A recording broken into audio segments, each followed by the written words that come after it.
Gotta show him I can still rap though.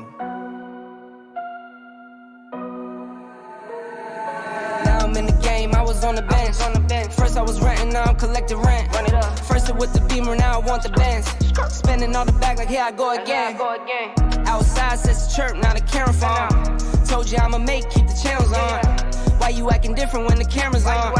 Why you acting different like your paper long? 8 day wake up and I thank God. Bad decision got you wishing you could say nah. My city gritty, you could get hit any day now. On my mama, I'ma move my friendly way out. With some 20s, 50s, hundreds, thousands, millions, billions, trillions, zillions. I'm talking Amazon money, talking so much money I could mess around and buy Amazon. I been winning, I'm like, why me? I heard these labels wanna buy me. I don't need you, boo, I style me. I roll G's and they grind me. Now I'm on my game, nothing is the same. Who am I to blame? Money made me change. Cardi in my ring when I'm switching lanes. Money in the carry on them Boeing planes. Money in the carry on them Boeing planes. Now I got a buck for all those rainy days. Ain't have a day off in like 80 days. I got hustles in like 80 ways. Kids if he won't take a lazy day. Wifey on me told me take a break. I keep going to the paper street. Then it's trips out to Montego Bay. If I take the job, bet I get it done. I said it before, I'm a one-on-one. I just caught some ones, only wearing ones. Fornicate the funds, money made me calm. Diamonds on your neck, bet they on your neck. You want that watch, you better rock a tech. You want that chain, you better cop a vest. You want the check, but can you make it stretch?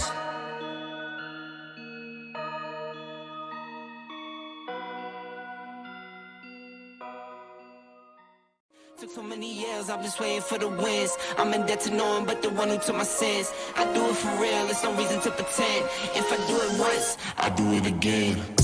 Add it up, bankroll, euro, peso, add it up. I'm just doing me, everything is on me. Oh, you matter what? Add it up, bankroll, euro, peso, add it up. I'm just doing me, everything is on me. Oh, you matter what? Told her if it's all me, everything is on me, gon' back it up. Matter what? Told you I'ma do me, why you hating on me? It's not adding up. I do roll like a Mack truck, country heart, I might cop a farm and go act up. Lot of scars, I was cold-hearted, now I'm back up. Keep it real, I do this once a month, I don't rap much. I just take the money and go stack up. Only buying car cards to get tatted up. All that other bull, it don't matter much. You only climb me, I put the ladders up. No fault. I done doubled up on the workload. I think I fell in love with the bankroll. Pray up, get money, then we lay low. Add it up, bankroll, euro, peso, add it up. I'm just doing me, everything is on me. Oh, you matter what? Add it up, bankroll, euro, peso, add it up. I'm just doing me, everything is on me. Oh, you matter what?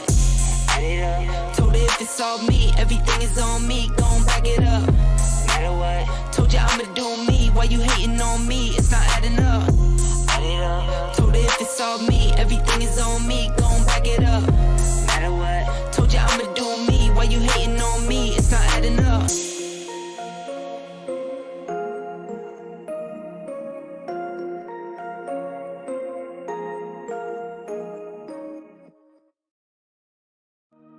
Gotta show him I can still rap though.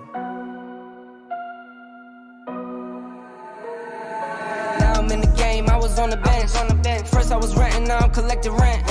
First it with the Beamer, now I want the Benz. Spending all the bag like here I go again. Outside says chirp, now the camera phone. Told you I'ma keep the channels on. Why you acting different when the camera's on? Why you acting different like your paper long? 8 day wake up and I thank God. Bad decision got you wishing you could say nah. My city gritty, you could get hit any day now. On my mama, I'ma move my friendly way out. With some 20s, 50s, hundreds, thousands, millions, billions, trillions, zillions. I'm talking Amazon money, talking so much money I could mess around and buy Amazon. I been winning, I'm like, why me? I heard these labels wanna buy me. I don't need you, boo, I style me. I roll G's and they grind me. Now I'm on my game, nothing is the same. Who am I to blame? Money made me change. Cardi in my ring when I'm switching lanes. Money in the carry on them Boeing planes. Money in the carry on them Boeing planes. Now I got a buck for all those rainy days. Ain't have a day off in like 80 days. I got hustles in like 80 ways. kids if he won't take a lazy day. Wifey on me, told me take a break. I keep going to the paper straight. Then it's trips out to Montego Bay. If I take the job, bet I get it done. I said it before, I'm a 101. I just caught some ones, only wearing ones. Fornicate the funds, money made me calm. Diamonds on your neck, bet they on your neck. The voice of Master Chief, Spartan 117. And you're tuned in to Next Podcast. Now, wake me when you need me.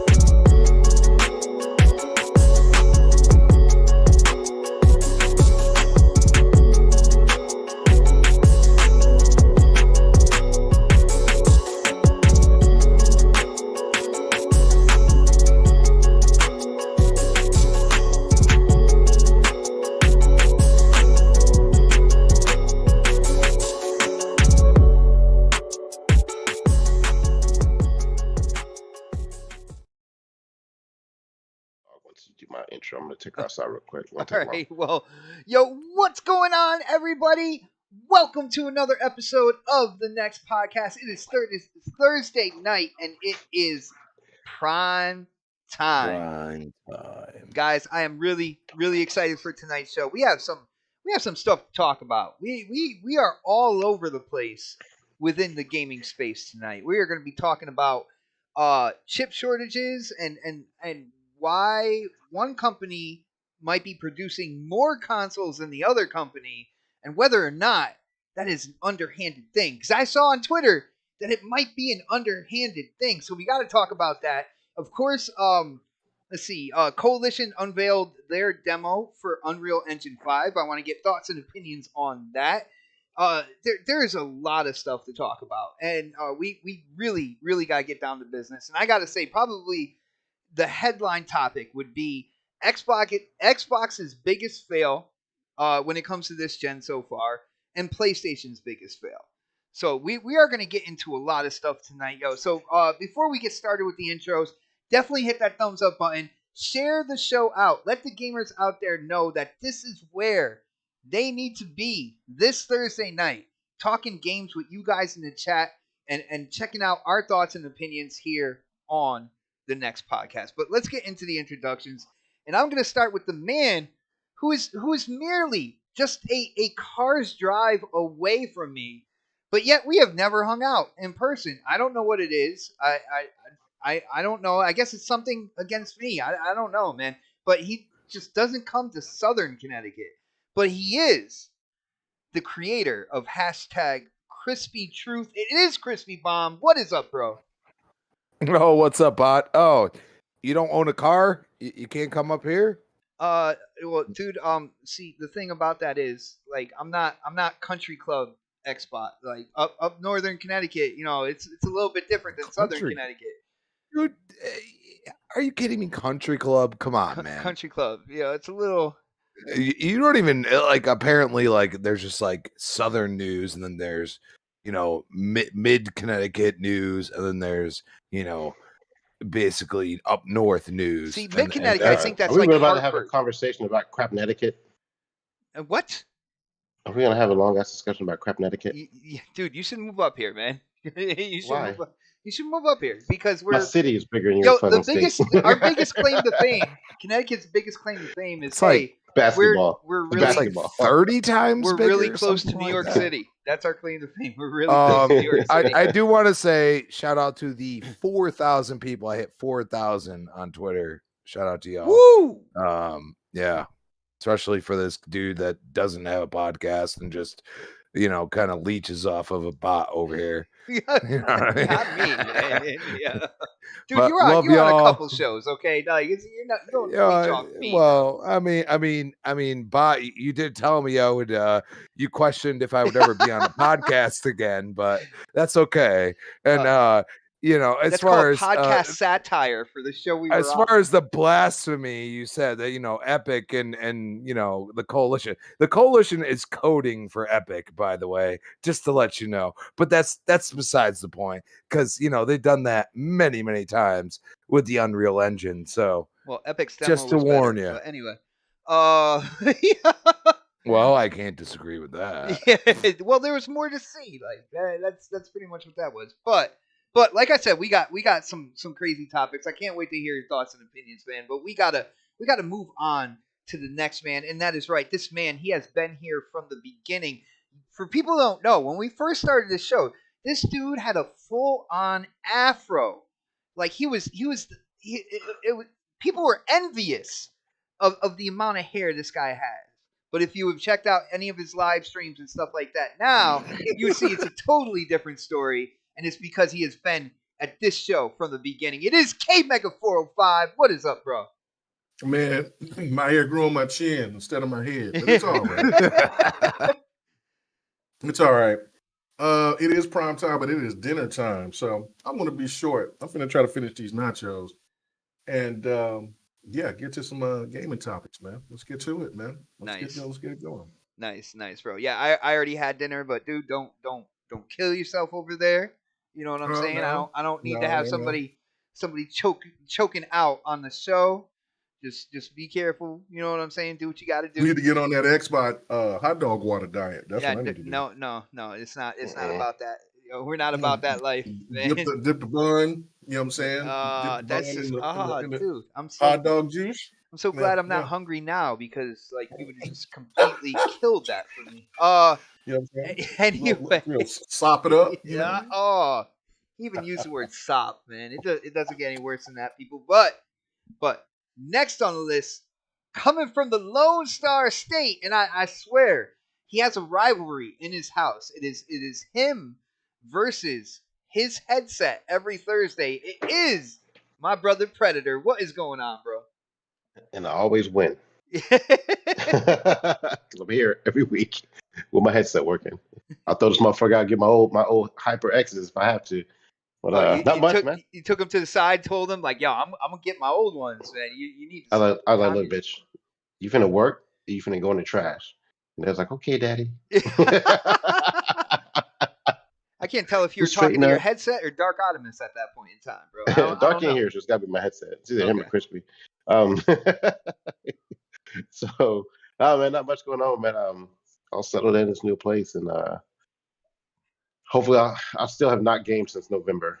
I'm such an asshole, I guess. I haven't turned this motherfucker on at all, so I don't know what's going on with me. So I've been in the mood, man. So, I mean, last game I played, I think, was Halo. Right. That's right. It's probably Halo. You don't want to start that conversation right now, bro. You don't. That game was so bad it made me retire from gaming. Oh, shout out to 343 guys. Oh man, I'm playing Candy Crush instead. Oh wow! Holy shit! Where's that soundbite? You have turned that corner, sir. You have become that gamer now. No, I've not played Candy Crush. What's my mobile go-to game? Actually, is this is gonna surprise a lot of you guys. Hold on, let me pull it up. Angry Birds. No, that was a quick game to play, but where the fuck is it? Pianista. That's my go-to game. What is it?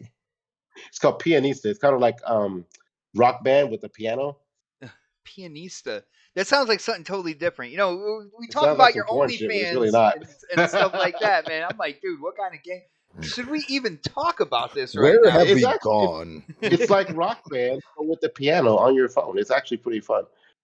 That sounds crazy. That sounds crazy. Did anybody ever play Rock Band, or I think maybe it's Guitar Hero on the phone, on the iPhone? No, I never did on the phone. It was always. Oh man, Pianista is the same way. It's exactly the same. This is with classical music. It's actually pretty fun, but it's actually the same thing.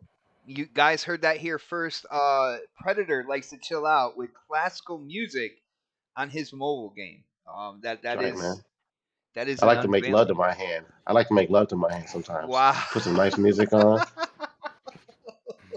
Pull out the nice oils this time. You know what I'm saying? Not that normal baby oil shit. You got to pull the nice oils out. Candles. You know, get man. set, creating a mood even. You know, prop your hand up against the table. You fuck it. You don't fucking jack off. You fuck your hand. There's a big difference. Guys, this is a gaming podcast. I don't know. Yeah, I know. We got to talk about games, guys. Let's talk about an announcement, because this kind of surprised me, because this franchise, it went through a reboot, but it went through a reboot and they were calling this a trilogy. So I didn't know the future of this franchise after the trilogy was complete. For people who don't know, I am talking about Tomb Raider. Now, with all the information that's come out about Unreal Engine 5, Crystal Dynamics came out and said that they are officially working on the next Tomb Raider. So the next Tomb Raider is in development using Unreal Engine 5, which for anybody who's played the reboots, you know that the game definitely does not slouch when it comes to graphics. Now, I will say, when it comes to the trilogy, the first one I thought is probably the best one for me. I thought the first one was the best. I didn't really get into the second because I like a little bit of that supernatural kind of like twist in the story. And I don't know if you guys have played the second rebooted Tomb Raider, but it seemed like they veered away from that and went more kind of like science at the end, instead of having kind of like maybe that idea of something supernatural or whatnot. Where the first one, they had like these like samurai soldier type dudes coming out that really looked like they were like stone soldiers and stuff. There was a real supernatural element to that. And then for the third one, I believe that's was it Rise of Shadow of the Tomb Raider. Rise of the Tomb Raider was the second one. Shadow of the Tomb Raider, they kind of went back towards that kind of like supernatural aspect. So I really liked that one. I'll put that as like my second favorite. But so I want to ask the panel what they think about another Tomb Raider coming out, and I want to ask you guys, what do you want to see from the next one? Now, for me, like I said, I want to have that supernatural element twist in the story. I don't want it to kind of fall flat back into like logic and science. That's just me. I like sci-fi. I like supernatural. I like horror. Ghost stuff like that. And I like having that twist in that story. So, let's start with Pred. Now, Pred, first off, I got to ask if you're excited about another Tomb Raider. I believe you played the three that have come out most recently. Correct me if I'm wrong on that. Yeah, I played all of them. I think I 100% all three of them. I have to go back and look, but and I even got the DLC for a couple of them. I don't know if I got it for the last one. Like maybe like a couple of the DLCs, not all of them, but I played through a few of the DLCs. I mean, I like the franchise. Yo, Pred, hold on one second. Yo, Yobi, this cannot be GRG Junior. Dude, next podcast was here first. We can't be a junior if we were around first. That's all I gotta say, man. Yo, can you believe that, Mega? We're GRG Junior. I mean, I don't disagree, but I mean, listen. But yeah, I mean, but you. Oh God! Shout out to you, Yobi. Peace, love, light. Yeah. You know what I'm saying? I mean, the man just spoke his feelings. He spoke his crispy truth. Yeah, he spoke his crispy truth. I cannot deny, nor you know what I'm saying, or neither confirm nor deny. Can you let Pred finish, for the love of fucking Christ? Yeah, I don't even know what the question was anymore. I'm just like, we're here just. No, I heard lotion and hands and essential oils, and I just shut it down, finished my nachos. I didn't know at that point. So I thought you were still talking about that. Never mind. Go ahead. I'm sorry. Yeah, no, I'm asking if you're excited about a new Tomb Raider, and what would you like to see in the new game? Like what maybe what direction you want to see it go? Like what things would you like to see in the new Tomb Raider game? To be honest with you, I don't even remember how the last one ended. So, I really don't remember what the ending part of the storyline was. You stopped that dude from ending the world with the. That's every game. Like that's every game. You stop the mice from fucking taking over the world. So somebody will get that joke in a minute. Pinky the Brain? Nobody? Okay. Whatever. All right. Okay. That's where I thought you were going. I wasn't sure though. I hate when they start. I mean, it seems like to me, you say trilogy, but this is the fourth game. So are they starting a new trilogy? Like I don't know what's going on with it right now. But I mean I love the franchise. I just don't know what direction they're gonna take it in. Because I don't really remember how they finished the last one. And like you were saying, like they kind of changed up some of the elements of this stuff. Like I liked, like how the story was progressing at first, but like the last game, it didn't hold me as well as the first two did, in the most recent trilogy. So I mean, again, I can't remember how it ended. So like, obviously, I either rushed through it, or it just wasn't that meaningful to me to give a shit. Um, so maybe they just start this over with a new kind of like new part of a trilogy. You can't call it a trilogy when you're on the fourth one. So like, doesn't make any sense. Now they'll do the Um, Halo thing and call it a saga.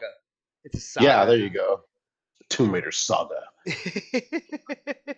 So I mean, but if they're using Unreal Engine 5, Tomb though, Raider Infinite. yeah, if they're Don't using do that. Unreal Engine 5 on this, and after seeing what we're going to talk about later with Gears and stuff, and this is the engine I've seen so far with its tech demos, those cutscenes are going to be great. So it's going to look really good. But I noticed you I'm a said Tomb Raider fan. cutscenes. You didn't say anything about gameplay graphics, man. Why are you going I with just cutscenes? we'll get into that later when we talk about Gears. Oh, I just it's about I to mean, get it's nothing spicy. bad. It's just About to like get when they spicy. show when they show these demos like this, it look all pretty and shit. And then like when the game actually comes out, they have to scale it back so it can work on the current hardware. Like those, like that's just not gonna look like that on PC on Xbox. It's gonna look nice. Those cutscenes look nice. But when you start getting that gameplay, man, they're gonna scale all that shit down. So curb your enthusiasm. No, But no. I'm fully expecting what I saw to be in game. So, but still got a 1080p TV, right?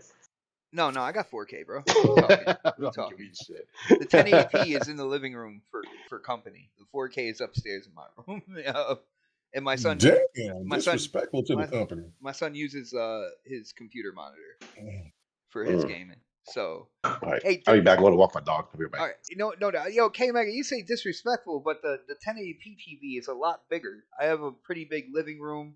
There's space in between the TV and the couch. I think it's more respectful to have the bigger TV downstairs where, my mom, my mom who is now in the quote unquote elderly category can watch it in comfort. You know what I'm saying? Like, all right, and I don't need a big ass TV in my bedroom like that, yo. So, but yeah, it is what it is. Yo, Crispy, I gotta ask you, man, because again, people know you for Gears, so I gotta ask if you played the reboot to Tomb Raider, the three that they come out with, and are you excited, and what are you expecting for the next Tomb Raider that's in development, bro? I would only say I tried them and I didn't play them. Not a huge single player fan. I think everybody knows that. It's pretty simple to say. But you're getting into Cyberpunk, so that doesn't say it like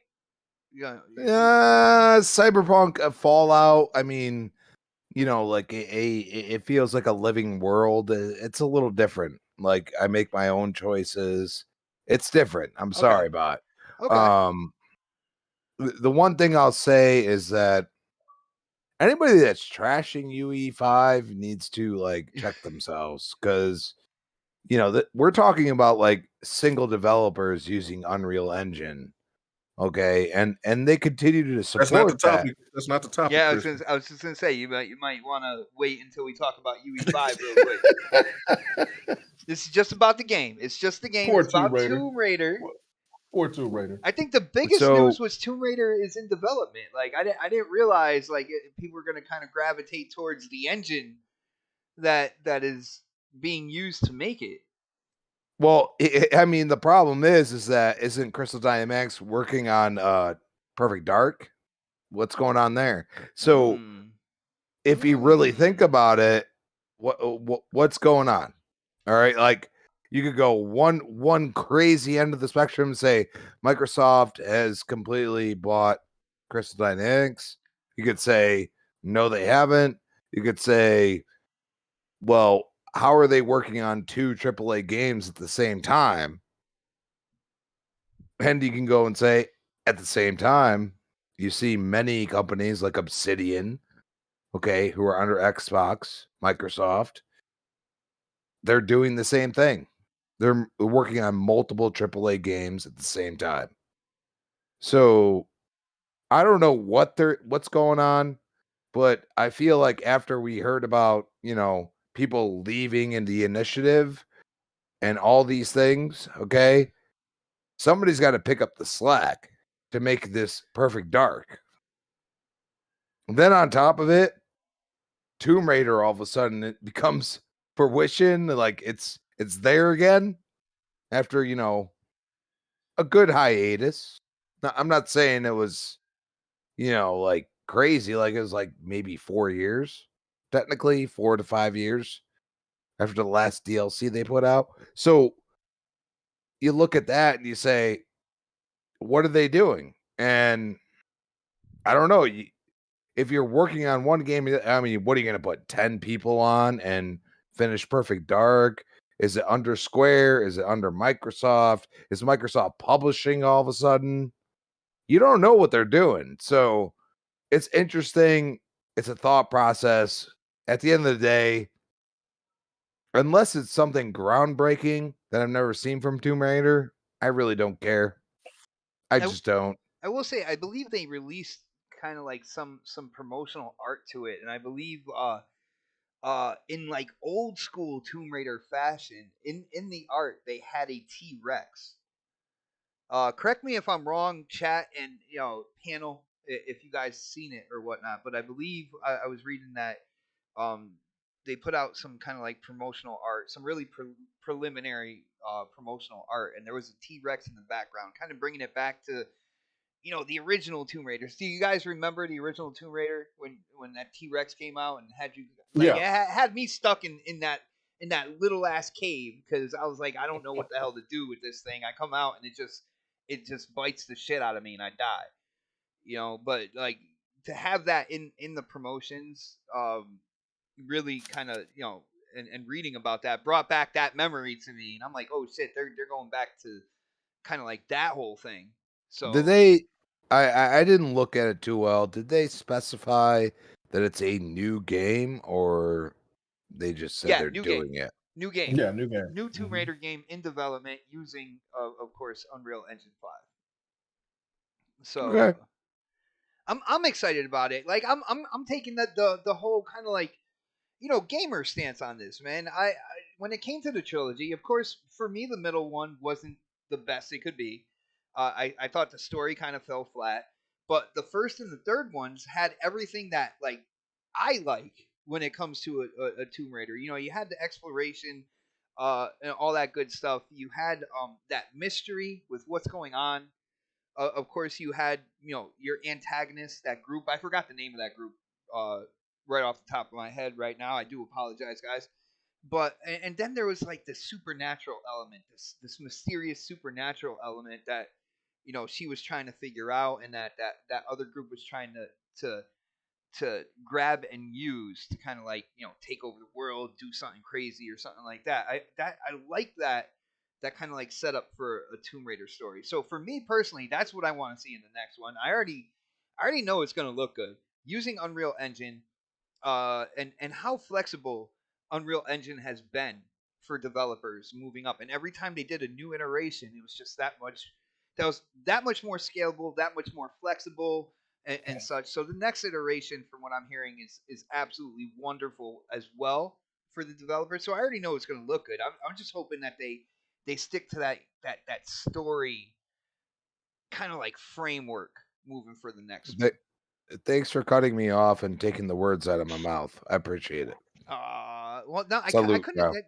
dude. I can't go into your head and see what you're thinking, man. I was just saying what I was thinking.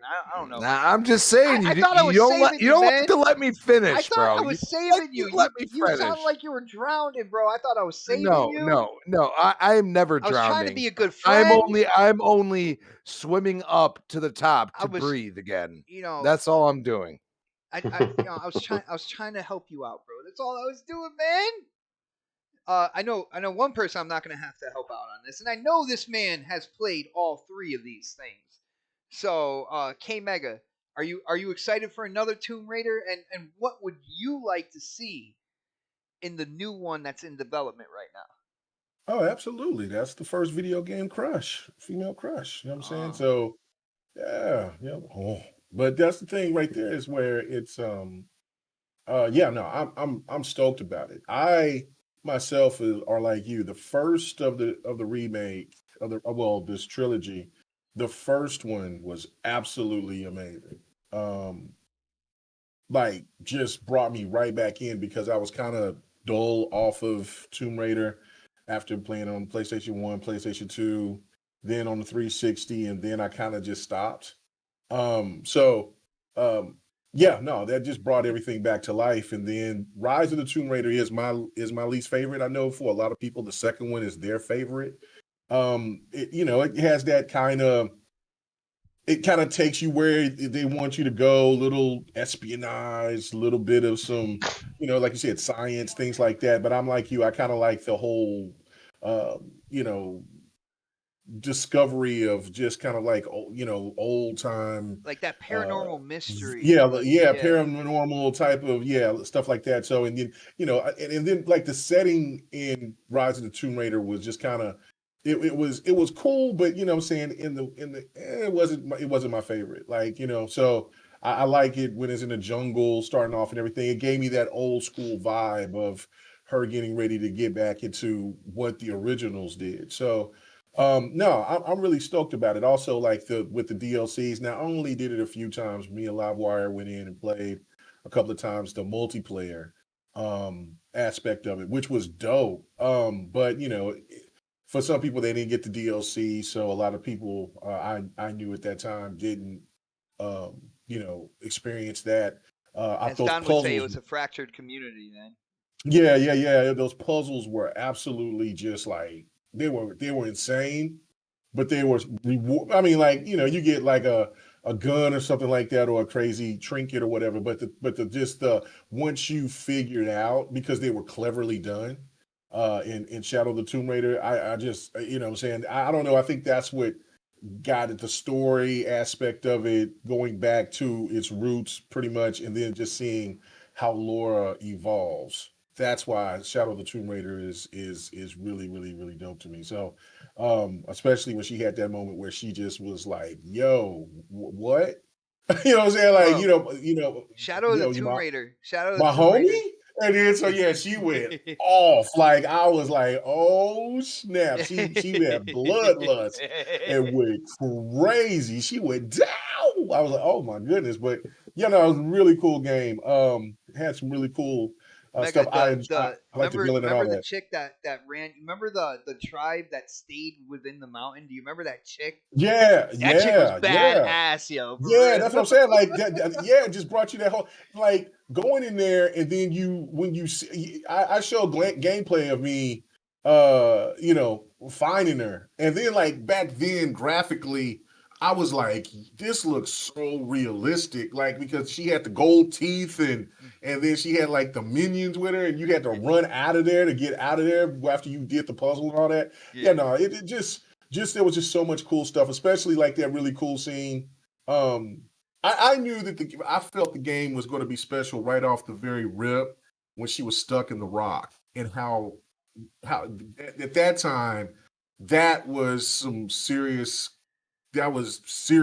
just the best graphics I've seen next to like Rise, and you look at Horizon Zero Dawn, stuff like that, God of War, but like it was up there. Like there was moments in that game, like when you seen the panther or the leopard or whatever, chasing her around, all this stuff. There was some really beautiful scenery in that game. So I really enjoyed it. But I'm looking forward to it because what it sounds like is going back to the original roots. Like she's already did the remake was about her becoming Lara Croft, the one that we knew, like Tomb Raider. Yeah. So now this sounds like she is Tomb Raider. This is set years later, and now she's beginning to get on her very first serious, true mission to try to shut down. I can't think of the name of that group too, but her pretty much her mother-in-law.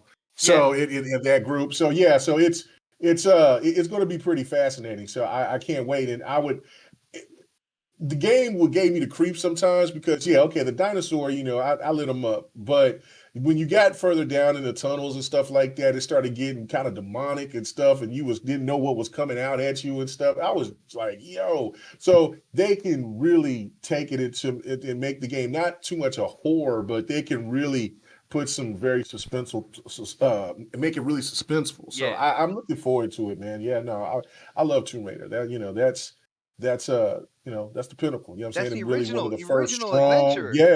yeah, that's one of the first strong female protagonists out there. So yeah, no, I definitely dig Tomb Raider. So I'm excited about it. And then of course Unreal Engine 5, which we'll get into, since everybody kind of want to get into it. I can tell, man. It's Yeah, weird. that's gonna I don't know why, that's gonna jump. Yeah, that thing is gonna just jump out on TV screen. So yeah, I'm really excited for it. Yes, no doubt. Nice. And shout out to Sir X-Man hitting up that super chat. That is right, bro. Thank you so much for the support. Definitely. Oh, you did get my gameplay. I didn't know if you did or not. Definitely appreciate it, man. Oh yeah, I did. Yeah, you gave me enough time, bro. When you give me enough time, it's all good. All right. It's in there. All right. All right. What'd you think about this? Dude, I will say I there's aspects to this gameplay I like, man. It's creepy. Like I think you were in it looked like a hospital or a hotel or something like that.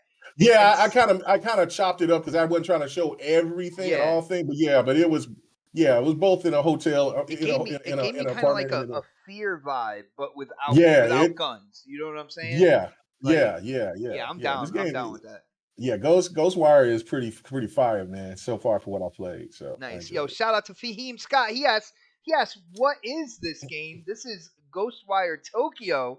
This is K-Mega's gameplay going on right now. And getting back to the super chat, that is right, people. The super chat does work. Sir and congratulations. I had a mouthful of nachos, but congratulations, Crispy, for the 4,000. Nice, brother. Sir X-Man said, I played every Tomb Raider. I know the story already. Yo, bro, I know that's one thing I don't think anybody in the chat or on the panel will doubt, that you have played absolutely every Tomb Raider. And I'm pretty sure at some point in time when we play golf, you're gonna get into the story of Tomb Raider and tell me things that I didn't even know about it. But yo, thank you so much for the super chat, guys. As always, man, definitely appreciate any support for the channel. But yeah, Fahim, this is Ghostwire Tokyo, brought to you by K-Mega. But moving on, let's move to the Unreal Engine 5, because information came out about this new game engine to develop games on, and within that, the Coalition came out with their demo of it. Now, I will say, when it came to their demo for Unreal Engine 5, it was a pretty short demo, but it did show a lot of things. There was it showed stuff dealing with reflections and light and how light bounces off objects. They were showing scenery, and of course, the big thing that everybody was showing was the bearded man with the crystal. I believe he was in a dark cave, and there was smoke coming up. And I will say, I love how the smoke got bigger, like, quickly. I like that kind of like effect. Overall, I thought it looked really good. But then again, I'm an Unreal Engine fan anyway. And for people out there, if you thought that looked good, I will let you know that Xbox has at least 7 first-party studios right now that are working on Unreal Engine 5. You look at, just off the top of my head, first one that comes to mind is Hellblade 2. Is being made with Unreal Engine 5. So I think it looked good. I don't know, Mega, what did you think about UE5? What did you think about Coalition's demo? I feel that people are trying to compare it to the demo that was shown before running on PlayStation 5. But I feel it's hard to compare those, because Epic were the ones who made that first demo, and they're the ones who built the engine. So they know that engine inside and out, to go through and make every little thing and stuff like that. I do like what Coalition did with what they had, man. But what do you think? Yeah, no, it was impressive. Of course, like, I mean, I'm gonna have to disagree with Pred on what he was saying earlier. And because if you notice and you look at games now, it's less it's less old school cutscene to where you can tell that there's a huge difference within the gameplay. It's already been kind of ironed out. So, case in point, you just look at a game like Cyberpunk or, and Elden Ring has its moments where it looks average, but then it has its moments where it looks absolutely stunning or whatever. And I don't know which engine it uses, probably using 4, but you can just tell, like, when you play more bigger cinematic games, that the cutscenes would, kind of flow within the game itself and the gameplay. I hear a whisper. And so therefore it's kind of, to me, like, this is the next evolution into gaming that we've all been kind of waiting to see. We thought like we would see it in the Xbox One, PlayStation 4 generation. But we've seen some games that blew our minds, but I think it was more of a show to just kind of show how big these games can get. I think that's where the level was and the point. Now, of course, there was games that still graphically look absolutely fantastic, but I think it was wanting to kind of show how big and layered these games can be now, going last gen. This gen, I think we're going to see a mixture of both.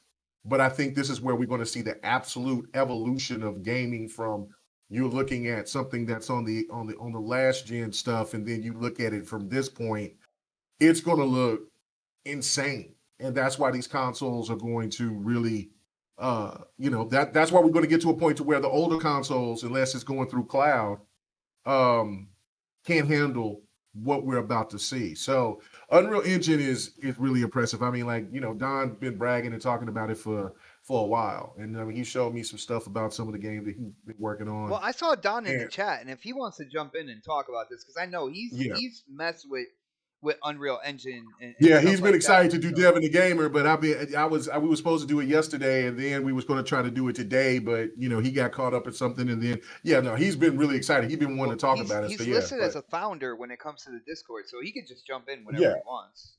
No doubt. But you know what I'm saying, but he's been talking about it and showing me stuff, and then showing the evolution of it. And then what'd you say? He's got to take a call, and it's all right. We will get to him at some point in time. Okay. But the point of it is, overall, is that this is an engine that's going to be on everything. So I mean, this is, and then just it's kind of like that. They give you the nice guy treatment, like, hey, everybody can utilize this, while pretty much doing world domination with an engine, you know what I'm saying, with a gaming engine. So, like, I think from what I read was like 49 to 59% of games will be using Unreal. So, like, I love DICE, and I love the DICE engine, and I do like Snowdrop.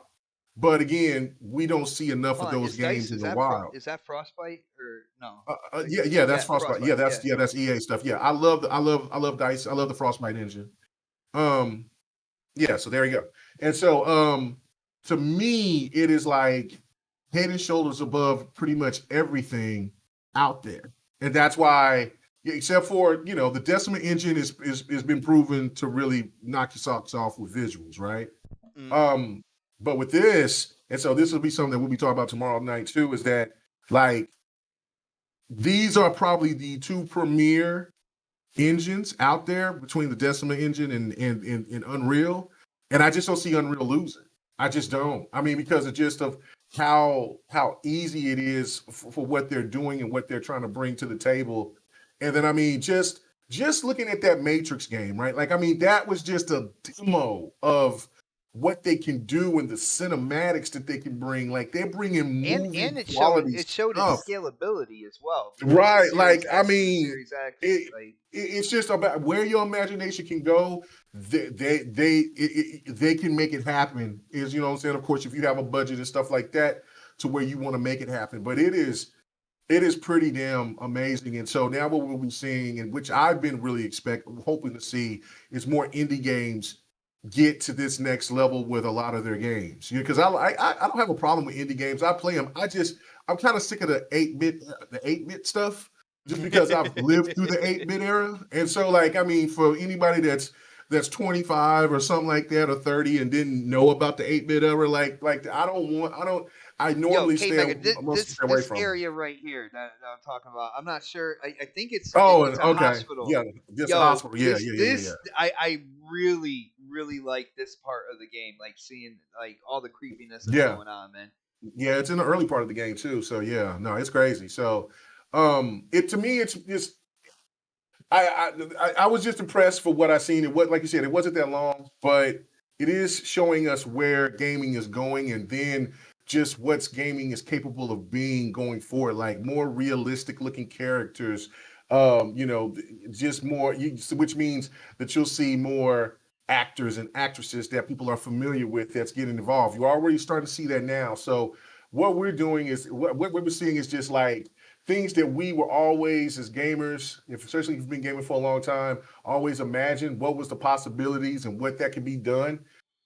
Unreal is now just setting the precedent and just saying, look, man, we're taking this to brand new heights. And man, and so other engines is going to have to figure it out, or it's over. You know what I'm saying? Like, I mean, I don't know, man. So yeah, no, it's really smart for the coalition and them to be working together, but they've been working together for a really long time. So Gears is going to be absolutely phenomenal, and whatever other game that they're supposed to be working on is that. So now my last point is this: I hope that the rumors are true that we'll get a Marcus Phoenix collection or Gears 1 through 4. Because I still feel that the fourth game should get some love.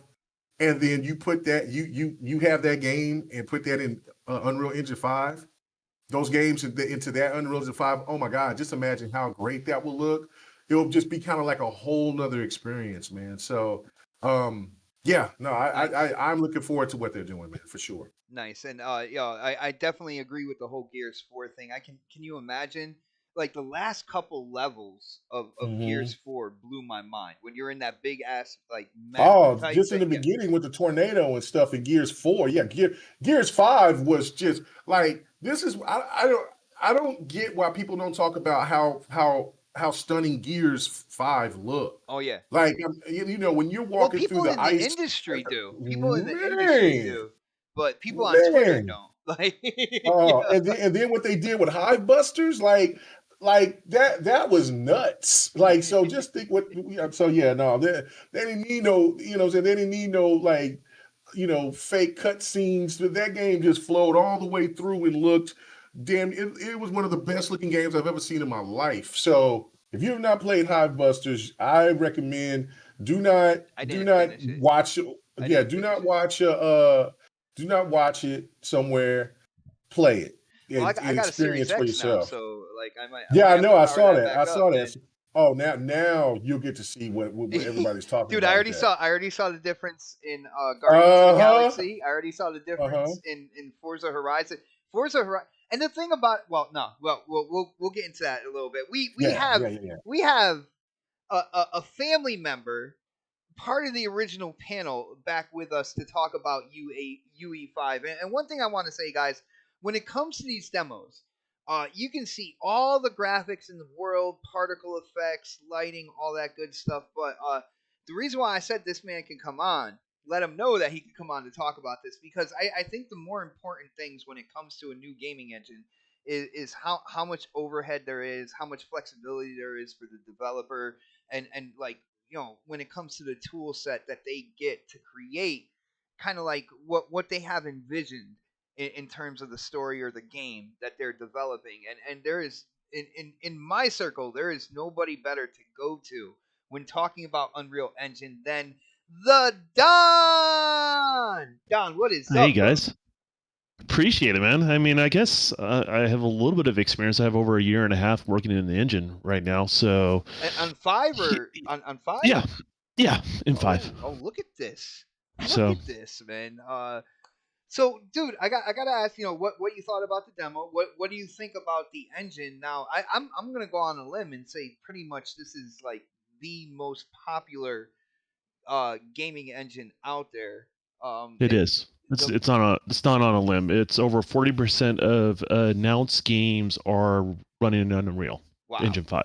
That's insane, man. And That's why? just announced games, not unannounced games. So Yeah, but why is it? Is it like accessibility, or is it in terms of performance? It kind of gives you the most leeway when it comes to overhead. Like, what is the thing about this engine that so many developers are using it? there's a lot of things. I think one of the biggest things is maturity of the engine itself. So obviously it's an iteration, so a lot of the things you're already familiar with are already there. So the learning curve is a lot less for a lot of developers who've been, worked in the industry for a while. If you work in the game industry, you have to at least know a engine, right? So chances are most people are going to know Unreal. That's the most popular one to know.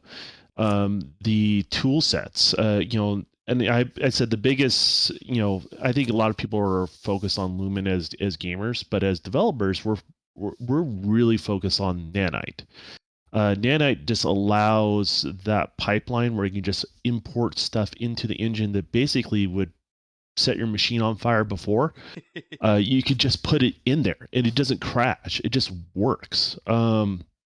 In regards to that. So that's what's insane is that you can rapidly prototype, you can give an aesthetic, you can get a look, you can basically realize your creation much, much sooner and refine what you're going to do with that creation as you develop it along those lines. So it really kind of eliminated a lot of the pipeline things. Like, for example, if I created a character, I have to model it, then high resolution, I mean high polygon count, and then a low polygon count. I have to basically export all of the what they call levels of detail, and depending on how much any levels of detail, and then I have to scale the textures, and then the different channels for all the textures, things like normal maps, specular highlights, all that sort of stuff, and then import it into an engine.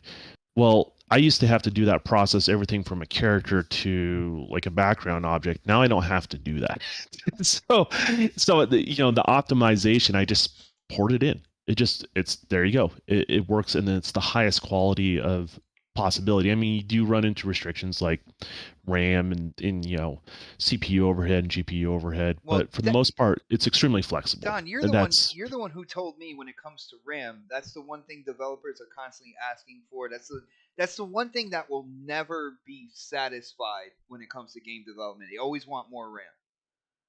Yeah, I mean, it's certain ways we have these newer SSDs and the way they're streaming data into the game kind of on the fly. It helps, but like RAM's always way more faster. I mean, if you ask me if I can, have like a hybrid memory where like my hard drive literally acts like RAM and I have access to all that instantaneously, that would be ideal.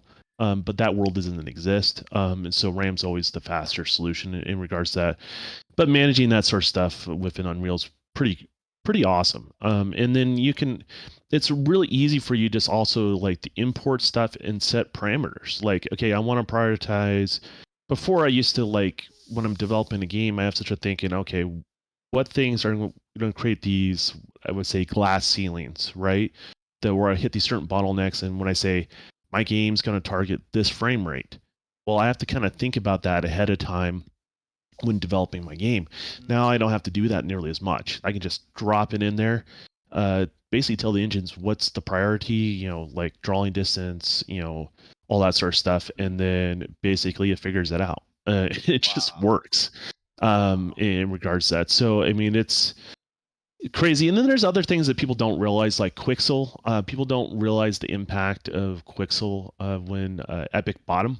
It is the world's largest photogrammetry library in the world right now, and that's huge. That allows, King Mega was talking about indie developers, right? It allows today's indie developers essentially to be able to make games better than AAA games were last gen. Okay. Yeah, when they showed that couch, when old girl took the picture of the couch, Yeah, and man, that part's was nuts. that part's not working yet. Just so Okay. I was like, that's not working yet. But the true photogrammetry stuff that they're known for, which is pretty expensive equipment, and they send game artists to certain areas of the world to AKA Hellblade, Ninja Theory. Yeah, I'm just saying certain artists in the world to get to work with Quixel, and then they add that stuff to their library essentially, and that's free. That's what people don't understand. If you decide to develop an Unreal, all those Quixel assets are 100% free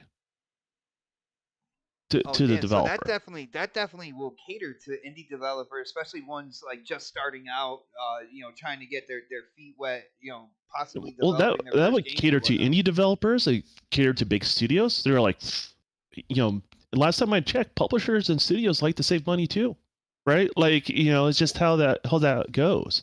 Yeah, well, I was thinking more like the up and coming talent.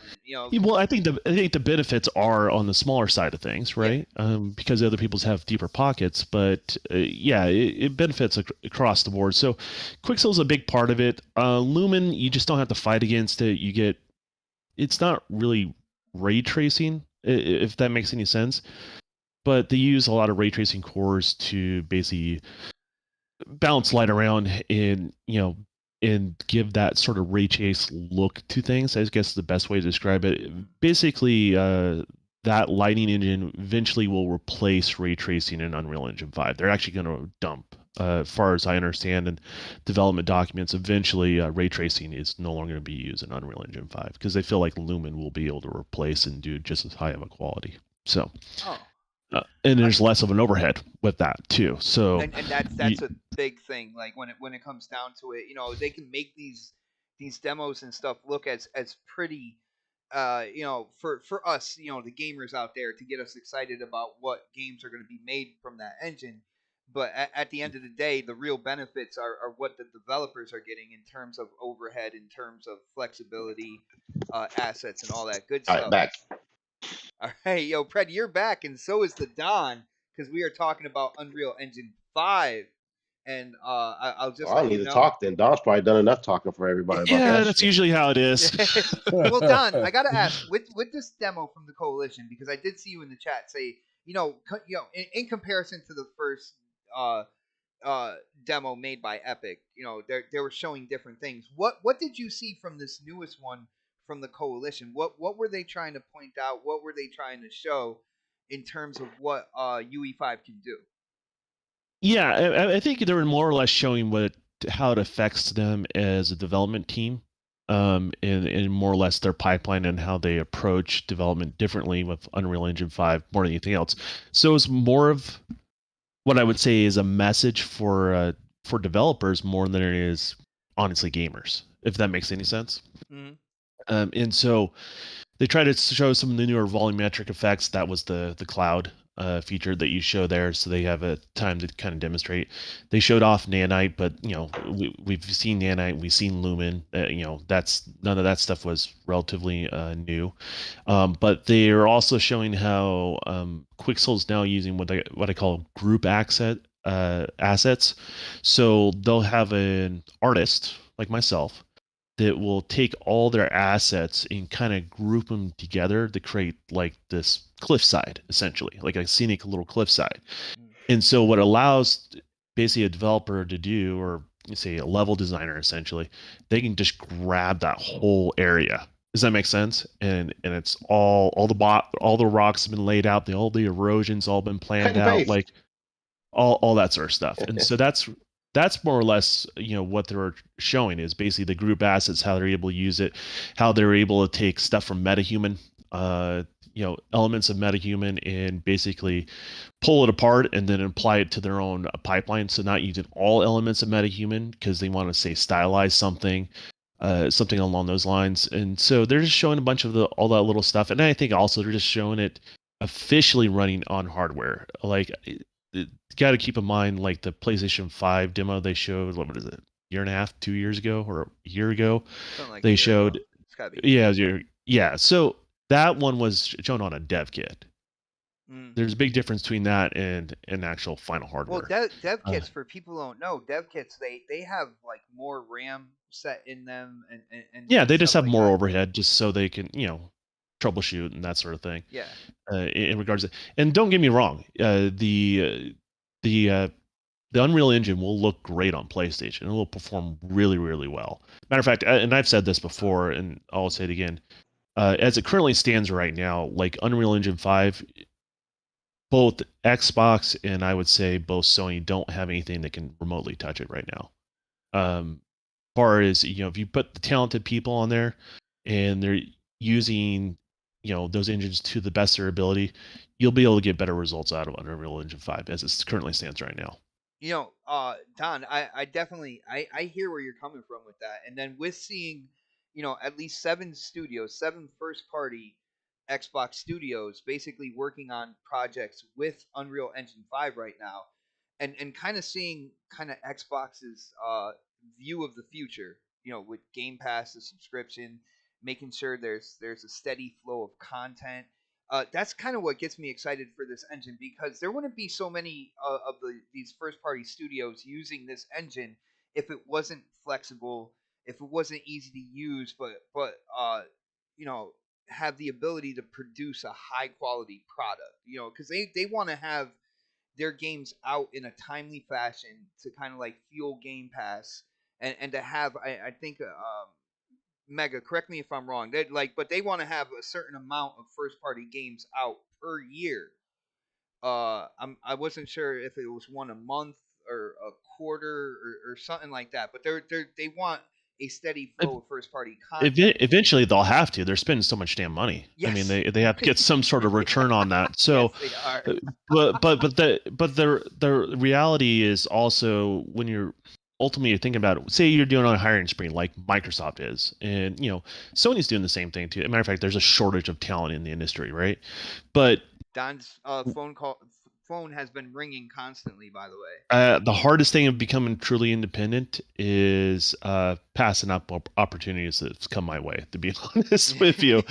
That's the world we're in right now. But the interesting thing is, say you're Microsoft, you buy all these studios, and then you're not just buying all these studios, but you're expanding your employment of each one of these studios. Well, you want to get people in there in the seats, but you also want them to be able not struggle with the software, essentially, right off the bat, right? The tools they have to use to make their games. So, going with Unreal with a lot of these studios just makes it easier for them to hire talent off the street and basically integrate them into these studios and what they're trying to produce. That's a great point. And so that's an element you got to kind of think of. Like, a lot of times when people complain about certain engines, a lot of it's just, when you hear developers complain about that sort of stuff, it's out of context, because it's just the developers are just not either fans of the engine, and a lot of times they're just not fans of the engine because they just don't know the way around it. Does that make sense? They don't know the pros and the cons and the pitfalls and sort of stuff, and so they're constantly like running into roadblocks just because they're just like a little clumsy. Right? It's that's the best way I can describe what's going on there. It's not that those other engines are not capable of great product if you leverage the strengths of those engines. So it's interesting. But the biggest breakthrough was Nanite and then Lumen. But the asset library is really, really huge. People don't talk about it. The tool set they use with MetaHuman is really, really a huge step. Mega's seen some of my early characters and stuff like that I've done, and I'm more than happy to say that the characters I'm working on in my game, there's not a current game out today that can compete with the visuals that I'm currently pumping out right now. Oh. And I'm just one person. Just to put that clear, that's how far the technology is advanced and how it's enabling artists like myself to be able to do that. Now, this doesn't mean I won't be beatable. I'm sure I will be. If that makes any sense, right? But that's kind of the next leap, because what you're seeing is things done in the old way and done in the old pipeline. And if a smart, talented group of people can leverage these tools to give them more time and more access, and then these complaints about games costing so damn much, a lot of that's gonna, I think, go to the wayside. I think game development cost is going to at least drop by half if you're a smart developer, and that's with giving your employees raises. And if you can't do that, then you're not a very good studio. I'm just going to say that right off the bat. You're just not a good studio, and not a good publisher, and you need to reevaluate what you're doing. And that's just kind of more or less where it's at. So I got you, bro. And it is always good, whenever we talk Unreal, man. And I know you have experience with Unreal. I didn't know you had that much experience with Unreal Engine 5, so that is really good to hear. Yeah, I've had early access for quite a while with that and some other stuff. So all right. Well, we do have other topics here. I'm gonna get to the rest of the panel as well, so feel free to chime in and talk with Chris, talk with Fred. No, just do your thing, man. Yeah, you feel free to hang out as long as you want, or if you got to take off, you just go. I'll hang out to the end. It just gives me an excuse not to do my video that I was working on. So, dude, I don't want to be the reason why you procrastinate either, man. But no, I've been doing good this year. I've been dropping a video once a month, and that was my goal. Mega, has he been doing good this year, Mega? I don't know. You let me know. He's still eating. Muted. Damn, dude, how many nachos? Man, nachos for an hour. Yo, for real. Yeah, no, I'm pretty sure I'll finish the video before he finishes those nachos. So anyway, no. You got that endless nacho, man.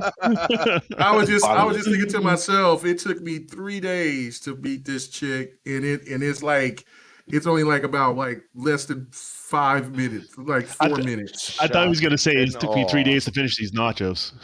No, to beat the hardest chick in the damn game. But anyway, go ahead. But all right, let's get Crispy in on this now. Crispy, I know you're a huge Gears fan. For people who don't know, Gears, Unreal, they go together. Coalition, the developer. So we got Coalition making the demo for UE5, running on the Xbox Series X.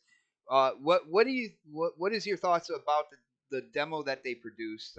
What did you like, and what do you think about the engine in general moving forward? I have a question for the Don. The Don. So I already had my turn. What's going on? No. I have a question for you. Is Okay. there any other engine that you would use over UE5 right now? No. But I will say the one that's going to compete, and this kind of came out of nowhere, is Unity. Unity is doing some. No. Okay. I'm leaving. All right. No, but Unity is doing. This is why I leave it to the developers. See. But Unity is doing some interesting things like what Unreal did, 3 or 4 years ago. So Unreal partnered with the Hollywood group of people out there, and that's what started a lot of their partnerships with. It sparked MetaHuman. It sparked basically Quixel and all their asset library in regards to that. But it's interesting is Unity is pulling from Weta, which is from the Hollywood area. You may know them from like Lord of the Rings movies and stuff like that. So they're pulling their assets and working with them directly, and they have a human generator that seems to be possibly more flexible than MetaHuman is right now, but it's not available to the general development population yet. And if I showed you some of the stuff Unity is doing, you would take a double take and honestly compare the two videos pretty closely. But I don't think they're quite there in a real time in a scalable form as much as Unreal, but they are somebody to really look out for because it's another engine that people are really, really familiar with. So. Oh no, and I agree with that because Unity has been used to develop other engines like Snowdrop, for instance.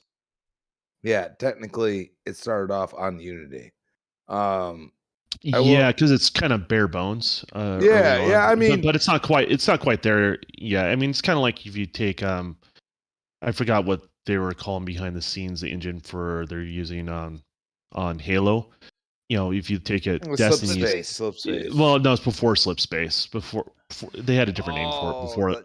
You're right. Yeah. So right. but that kind of branched off. That code kind of branched off to do what Destiny's doing now.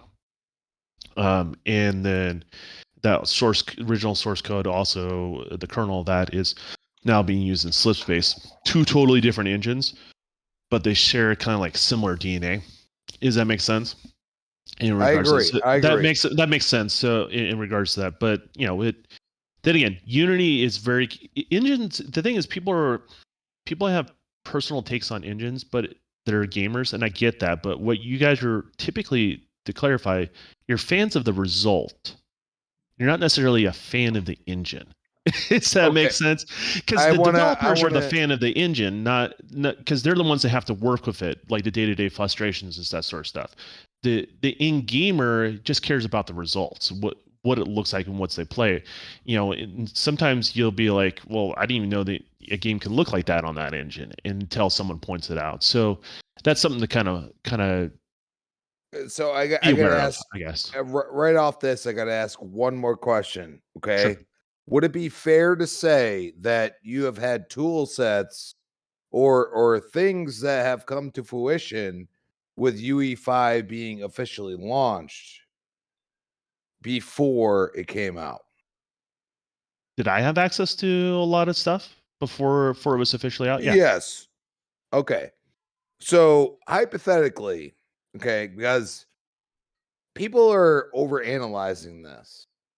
What the coalition showed is very simplistic. Really. I mean, you look at it, very simplistic. Okay. They added the beginning of it is what they showed already. Okay. Volumetric lighting, the fog, all these things. Okay. They already showed that. I believe, and I know a lot of people are going for this open world thing. I don't believe that's so, because at the end of it, they're just showing what they can do. You know what I'm saying? And I just feel like what they're demonstrating there is the way Unreal can start partitioning areas, which helps with rendering big open worlds. Unreal prior to 5 could do open worlds, but it wasn't very good at it, to be honest with you. So that's where you get into like specialty engines, like like what Sony has done, like the Decimate engine in the past, and a lot of the engines that Ubisoft does falls into that category, where they're specialty engines built with that open world in mind. But now Unreal can do it at the same great way, but even more flexible, I would argue. So yeah, I mean, and that's where I'm kind of going with it, is that like you have to realize that the coalition, I mean, what Sony first party studio has showcased Unreal Engine 5? Anybody? Yeah, none. No. See, and this is where, like, Don, you can completely disagree with me, but this is my thought process. The coalition is absolutely coding for like certain, ramifications for, how Epic does about it. You know what I mean? Like they go and say, hey, here's a tool set. Well, it could possibly be coded by the coalition, because I just feel like after Hive Busters, they already had that. They already had some of it. They didn't have it all, but they had some of it. And a lot of the inspirations for Lumen came from working, as far as I understand internally, came from working with Coalition in the last Gears game. So like you talk about how Gears 5 does have ray tracing from a distance and that sort of thing. The way they did that kind of made them reevaluate the way they look at how they're going to do lighting in this new engine, how it's going to be managed. So I heard a lot of inspiration from that element came from there, but that's just rumor mill. Well, and I look at it this way. I feel like Gear 6 is going to go a little bit back to the roots, but be a story-driven, like, immersion, like visually immersion. And I feel like, Hive Busters doesn't get that credit, because at the I end hope of it the goes day, back to high, but I hope it goes the direction of I'm high back. telling you, like you can make the game new in a certain way, but keep the core of the game. You know what I'm saying? Like Mega, that was it's crazy hard to grace, by the way. do. Watch that whole. Oh, appreciate it. It's, Which it's one? Oh, yeah. It's, the, it's really, really hard to do. track But race? at the Sorry. Come on, man. I mean, Fred ain't got a chance to talk. You know what I'm saying? It's all good. Just let him go. I've been asking. You have. No, I've been asking. Don's a developer. I'm not, so I have to ask the questions. I'm sorry. Well, I don't speak for all developers. I can just speak from my experience. Well, but no, that's your It's just mentality. Don That's is speaking all. for all developers. Disgusting. hey, Don was over here. Oh shit. Okay, see, don't do this, nigga. Don't start. I didn't do this. This is not my fault. Do not blame me. No. I need DMs. Stop speaking for me. But anyways, go ahead. Oh my god. I look at the coalition and I say, okay, they know what they're doing as far as UE. Regardless, like you can sit here and tell me, well, it's not the same pedigree or this or that. These people came to the coalition. It's called the coalition, people. They came to them to learn how to use UE5 at minimum. Okay? Now it was UE 4 years ago. It was UE 3. A small correction. A lot of people that kind of moved to Coalition actually came from Epic as well. So the people that previously worked on the Gears franchise, not just Rod Ferguson in regards to that. So a lot of influential talent that inspired a lot of things in Unreal Engine did go to the Coalition. So they have a unique tie, unlike most studios in that case, as far as that like dense population of being transplanted from Epic to another studio, but still have that close ties with Epic in that sense. So, and they also hire people that are outside the company that want to work on UE. I mean, when it comes down to it, if you're a developer, that's the I would job hope requirement. You have, yeah. I mean, you have to work on the engine, correct? I mean, that's the way it is. Well, like for example, if you're a talented person and you say two talents at equal talent, and one of them only worked in Unity and one person has experience in Unreal, most like that person that works in Unreal is going to get hired at that location just because they get the ground running. And that's even if they work on the older version of Unreal, just because there's a lot of familiarity how all that stuff works. So yeah, I mean, we're in total agreement, but move on. All right. Well, we gotta get Pred in on this now. Pred said something about cutscenes earlier in the show when it comes to UE, so we gotta ask him to clarify that situation, because he said he'll bring it up again when we talk about this engine. So Pred, what's going on with the cutscenes, and what do you think about Coalition's UE5 demo, bro? I mean, the game looks. I mean, the demo looks nice. So I just want to see the actual game running it. That's why I was kind of joking about the cutscene thing. Like that whole Gears thing looked like a cutscene, to me. So, and everything I've seen so far, it's kind of just been like, using the Unreal Engine 5 anyway, hasn't really been gameplay to me. Like with someone in the controller in their hand, it's all been like tech demos and that kind of shit. And I mean, like K Mega was disagreeing with me, and I mean, I'm not saying he's wrong either, but like, I just want to see some games running the shit, like, and see what that looks like, because like I remember. No, I mean, like, okay, what, that fucking shit with the little girl running through the fucking trees and fucking mountains and shit? That talking about? Hellblade 2. Yeah, and that was that demo. That wasn't. I That can't take trailer. that as gameplay right now. They That was a said trailer. I still they can't said take it as gameplay. They said gameplay. I know what it said, but I also know I also know we've heard that shit before, and then like from competitors and shit like that too. Gameplay, and that shit's never in the fucking game. So like that's what they're playing there. But like Don will tell you this, they're gonna scale all that shit back when it comes out on the Series X and or PC. Well, so I think it's fair to say, and this is just like fair warning to all gamers. Anytime a game that's shown way early in advance before the game is ready to be purchased, further you show it out, the more likely things are going to be scaled back and changed. Yes. Right. So, I mean, there you go. because you're always aiming for the highest quality, and then you have to try to fit it into a tiny little box, right? And so that's always the case. Now, I will say this. I wouldn't say their first iteration. I will say this. Their second attempt will be easily, I would say that studio, their second attempt working in the engine, so it's not like, say, Hellblade 3, will easily excel past what they've already demonstrated. Yeah. And that's where I'm going. So you're right. Things will probably most likely be scaled back, but don't be shocked that they get pretty close to that mark, I would say. Okay. We'll see when it comes out. I have faith in them, and I've been working on it. I'm not going to have my expectations at cloud level, God mode, and then that's what we typically do as gamers in this community. We see something like that, and then when the game comes out, and I know this, I can use a shitload of examples. Crackdown, fucking, what was that engine that fucking EA was making everybody use for a while that ended up being shit? It's almost a game.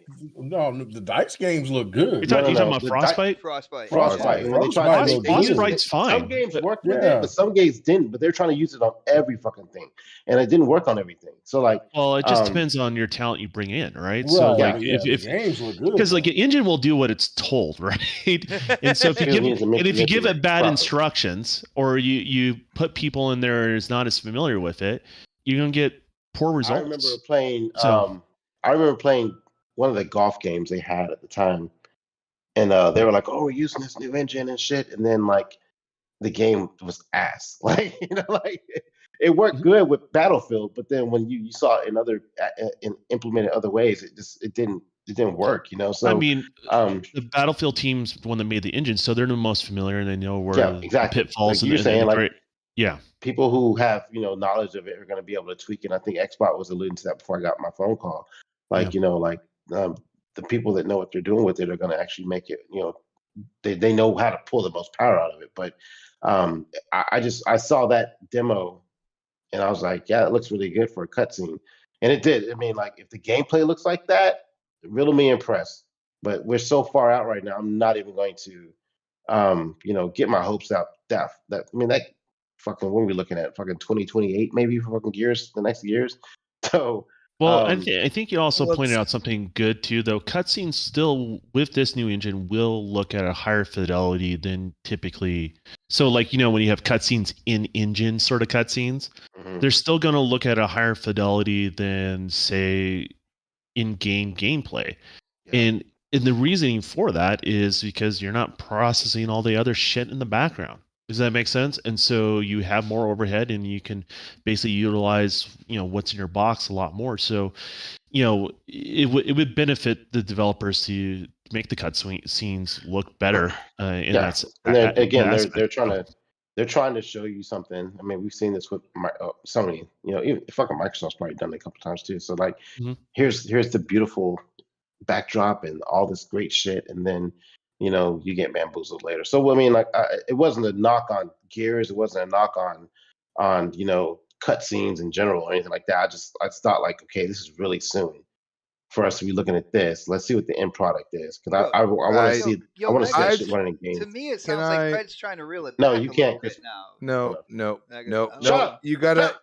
No. I want to say this real quick, okay? I said Unreal Engine and Unreal Engine would be nothing without Gears of War, the OG. It would be nothing. I mean, Trust me. It was the showcase at one point. Well, you can make an argument Unreal Engine wouldn't be anything without Unreal. There you go. A game, right? That's what it is. Unreal Engine is what they made Unreal in, right? The original Unreal. And so, basically, that iteration is that engine has been developed since that point, and it's now doing different types of games, obviously, than just a first-person shooter, right? But as far as the masses, Don, I feel like Gears of War, the OG, is the one that made Unreal be put on the map and say, okay, this actually has, gravitas. It has something. You know what I'm saying? It has something that nobody else can duplicate right now. And I think there's truth to that from a gamer's perspective, but from a developer's perspective, it was more tech demos before that game was a reality. Because the Unreal Engine, when Gears came out, one of the big pushes was normal mapping. That's something that was really very rarely or never really done in gaming, and that's something that version of the engine, I think it was 3, was incredibly good at. And then obviously other engines started applying that same sort of effect, which is normal maps. You see it in every engine out there now. So, it's just there's more to it. The in games, people are fans of engines but don't work in them. It's kind of like working in a Photoshop program. Some people like Adobe, some people like Corel, right? It just depends on what people are the most familiar with and what people tend to like to use. And All right. so Kill this topic. it's interesting. Time to talk about fucking Unreal Engine. Yo, thank you, Fred. I definitely appreciate that because we do have other topics, and I want to get into this whole. And I got a topic. I have an announcement. Uh-oh. I didn't know if I would do this, but I did. I did a thing, guys. You bought a PlayStation 5. No, I got Godfall. You got On what? no, I just bought Godfall on Let's go. Xbox. It came out on Why Xbox? I just bought it. It's Did it come out on Xbox? Yeah, I don't remember it being announced. Support the developers. The ultimate, but it's only $30, so it's on sale. Wait, wasn't it in Game Pass? No. That was somebody- the PlayStation somebody game gotta that said that they would. That was Somebody supposed gotta to tell be. Lady Giving Mega us to take the supporting the ATM card away. developers, motherfucker. I didn't even know it came out on Xbox. I just It seen came out it. I November just- 2020. Jesus. So I just Mega, are seen we it. gonna That's- see? oh, this Are we is- gonna see Godfall gameplay on next podcast? You will see, guys, and yep, on next and on GRG. Yep, I'm The finna- first 3 minutes he plays that motherfucker, he's shutting it off. The problem is Give he my money already back. played Give my and money beat back. Elden Ring, so he's gonna have a problem with this. I see it. No, I'm done with. Well, Yeah, he's pretty much I'll done. go Yeah, back. that's to my what I'm second- saying. You've Yeah, I already beat the played game. it and beat it. Yeah, I'm almost halfway done with the second Oh, playthrough. it came but I out stopped, today. so- It came out I just today. seen it. Yeah, and it's I on didn't sale. know So I that. was like, let me. The cop Ultimate this. Edition. Yeah, the Ultimate Edition. So instead of paying Oh. 70, it's 30. So yeah, PlayStation Game Pass next week. exclusive. All right, yeah. Check this I out. still watch. It's Right. gonna be on Game Pass here in I know. about 2 months. Yep, I know. guys. So the last few months, there are people out there that monitor how many consoles are sold per month, and for a long time Holy there, fuck. this group of people used to love to shout out how many PlayStations were sold. But for the last few months, Xbox has kind of taken the lead Crickets. in that regard. In terms of consoles coming, being put out there, being sold or whatnot, Xbox has really pumped it up in terms of production. They've really gotten, first off, the Series S, which has been fairly available for a long time. It was my first system. Shout out to RG Viper for hooking me up with the Series S a little over a year ago. And back then it was harder to find. But just recently, the Series X has been popping up on websites, and not only websites, but also in store. For people who follow me on Twitter, you know that I have gotten my hands on a Series X. I got it yesterday. I got it in store at Target. Just at random, I decided to check Target's website and typed in Series X, and they said available for pickup in less than 2 hours. And it said the store that's in the town I live in, and I just kind of I looked twice, and I'm like, oh man, can I afford this real quick? And I was like, you know what, I gotta do it. I don't know. Funny thing is, it was in the same block as where Chrissy Baum lives, and he still didn't visit him. It's still invisible. No, we're not that close, man. But yeah, so I picked it up, and with that, I want to say shout out to everybody who follows me on Twitter, because I put a picture out. I showed everybody that I got a Series X, and oh my goodness, man, the love that I got from that tweet. There's well over 1,000 likes right now. There's so many comments. Because you was trying to cap. I mean, Little Man is dope, but bro, we was like, yo, Little Man is Like, dope. He's Bro. a part of Nothing to Southern turn your Connecticut, nose New on, York. man. I'm just Yeah, saying. I was like, I got a little man too. He's dope, but like, nah, he ain't like on. He's all trying to on compare Netflix. Spud Webb to Jordan. He was. He really on like Shaq. That's exactly what he was trying to when you compare. put it that way, Spud when you Webb to put Shaq. it that way, Yeah. John, I believe both of them won a slam dunk contest. By the way, I'm just saying. Yeah. Spud They Webb ain't Jordan. and One of them had a They ain't title. Jordan, man. Damn, bro. But it ain't Jordan. Damn, dude. Yo, Did Spud even win a championship? I do not think so. Well, no, like Yeah, dude, he punches above his weight, but he ain't Jordan. he was on the Hawks, He ain't man. Jordan. He's the AI He was of on the old Hawks, man. school. But anyway, getting back to this, people love to talk about, how many consoles sold. When PlayStation was out there leading that charge. So now, you see, PlayStation basically came out. They had to lower their numbers of their expected kind of like consoles to be out there within a certain amount of time. And there's not a lot of PS5s out there in the wild right now. Where the Series X is all of a sudden it's in store, it's on the websites, people are buying it, and you can see that from the NPD. Now, when it comes down to it, people are there. There's a rumor going out there that Microsoft paid for priority when it comes to chip supplies and chip shipments, and they paid extra to AMD to get the priority when it comes to these chipsets that become available for purchase. And there are people out there that is saying that is completely underhanded and it is a dirty tactic. And I want to get the panel's thoughts on this because I think it's absolutely hysterical. Because at certain points in time, Sony's paying for games to be exclusive on their platform for a year, for 2 years, sometimes for it to never come on the platform. Just they keep extending that deal out there, and that's perfectly fine. But when it comes to paying to get basically the priority when it comes to these shipments for the chips for the manufacturing for the consoles. They seem to think that is underhanded, and I got to go to the business side of things. So I got to go to Predator first on this one. Fred, what do you think about this rumor that's going around? What do you think about the reaction when it comes down to it? Like I believe it's just business. You know what I'm saying? At the end of the day, but people are saying that is a dirty tactic. It is underhanded. They shouldn't be doing that. Dude, what do you think? How do you feel? And so, like, and what's your point? That's what you're supposed to do in your business, man. You're supposed to, beat your competitor to a fucking pulp to some degree. Like, so there was rumors about a chip shortage well before the Series X came out, right? Like, I mean, I remember seeing that somewhere. So, like, I mean, like, I didn't make that up on my own. I remember hearing something about a chip shortage. So, like, why would Microsoft not be like, oh, there's gonna be a shortage? Let's hoard this shit. Let's get as much of this shit as we possibly can. I mean, that's what I would do. I mean, we do that every time there's a fucking crisis. Oh, gas. paper. Let's go fill up our fucking gas tank and get all the water. We did this fucking the pandemic started. Toilet paper. Remember that shit?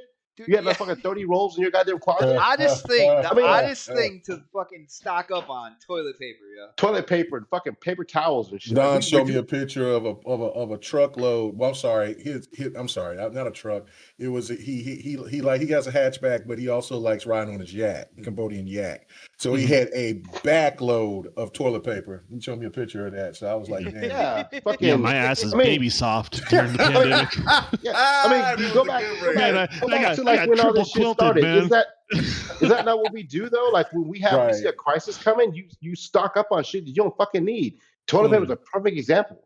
Like mask, gloves. I mean, like think about all the shit that we kept, like we bought when the pandemic first started. We were buying all this shit, and so much probably still in some people's closets right now that we didn't need. People were buying Xboxes and PlayStations when all this shit hit. Remember that? Like there's people still selling this on eBay for $800, $900. So like that's what we do. And so like Microsoft ain't stupid. Like they're like, oh shit, chip shortage coming. Yo, let me get about how many you got? Let me get all that. You know what I mean? Like they paid for it. It's not that they kept it from. They just had the money to go buy the shit in advance. That's what you do. That's not business. That's just reality. So like I don't have a problem with it. But then like again, like I don't think even if Microsoft did that shit on purpose, why are you blaming them for that? Don't Sony do shit like that all the time? Keep it off the competition. Keep it. How many times we seen documents where Sony's telling people not to put shit on Game Pass, or they can't put it on Xbox for a year, or they can't do this, or they can't do that. It's the same shit. It's just now it's It's at the affecting console manufacturing sales. level. Yeah. Yeah, it's at a different level. It's like, oh, you don't want your games on here? Well, guess what? No one's buying your system for another 2 years. Oh shit. Oh So by the damn. time they can actually buy your PlayStation 5, that shit that you're trying to stop everybody from playing on our system is going to come out any fucking way. So there you go. Dirty tactics, my ass. This is called, hey, which one upping you? Because we can. Big bank, tank, little bank. Yo, Predator. When it comes down to it, with people saying that it's a dirty tactic or whatever, I can't wrap my head around that because I'm thinking to myself, Sony. What are they supposed to do? So Sony had every kind of they could have done the same thing at any point in time. They could have reached out to AMD and talked about spending What's your putting supply that money looking like? down. How many of y'all got that we can get? Like, how many does Microsoft have allocated? Okay, we need to get the rest of that. Or, I mean, Sony and Microsoft could have been super dirty and be like, yo, we'll sell this shit to you, but it's gonna cost you. Oh damn! Oh no! We'll sell it back to you. We'll sell you about 500 of Welcome these. to. But then again, here you go. This is why you can't fucking find PlayStation 5s on the shelves. Like you just walked up and got a Series X today. I could find a Series S at a random Target somewhere, but I have not seen a PlayStation 5 for sale in ages. Like I've never seen one in a retail store ever. I've not even seen Best Buy even do drops anymore. Like fucking pick a store. I mean, like you don't even see those emails, those messages anymore. Like I can't remember the last time I saw someone do an unboxing of a PlayStation 5, or I've seen like today, like you did your shit today. Like I got a PlayStation 5. When's the last time you seen someone do like I got a PlayStation 5. You said you got a Series X. When's the last time you see someone post on Twitter they got a PlayStation 5 today? For normal price, not from some fucking scalper. Like it's been a while. So like I mean, it's been if you think about it, it's been a while. Like if they're getting them right now, they're getting them from scalpers. They're getting them from some fucking warehouse somewhere, fucking marked up price. I mean, like they're not, and that will make sense of why Sony is like, oh, we got to make PlayStation 4s now. Yeah, that is a great point right there. They pointed out that they're producing a million PS4s this year as well because their first party. Let's be honest here. When it comes to Sony's first party, they are blowing their load this year. Like all their big names. When you're looking at God of War, which now people are kind of iffy on whether that's coming out this year. It's slated for this year. You already had Gran Turismo come out. You had Horizon come out.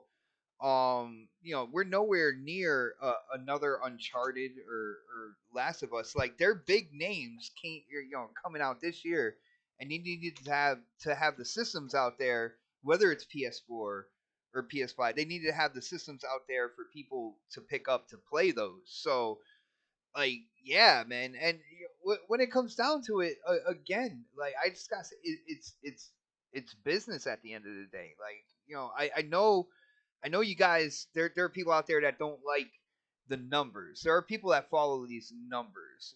When it comes to consoles and stuff, and they like to throw it out there and stuff. And they haven't been able to play their game for a few months. They haven't been able to play that game of look at PlayStation number is higher than Xbox's number. When it comes down to the markets that spend the most money per month on the video game industry, which is the United States and the UK, they haven't been able to play those things. Now, shout out to Fahim Scott. He says, all I'm going to say is if Sony goes with a different chipset, that saves them this. Now, Fahim, they can't do that.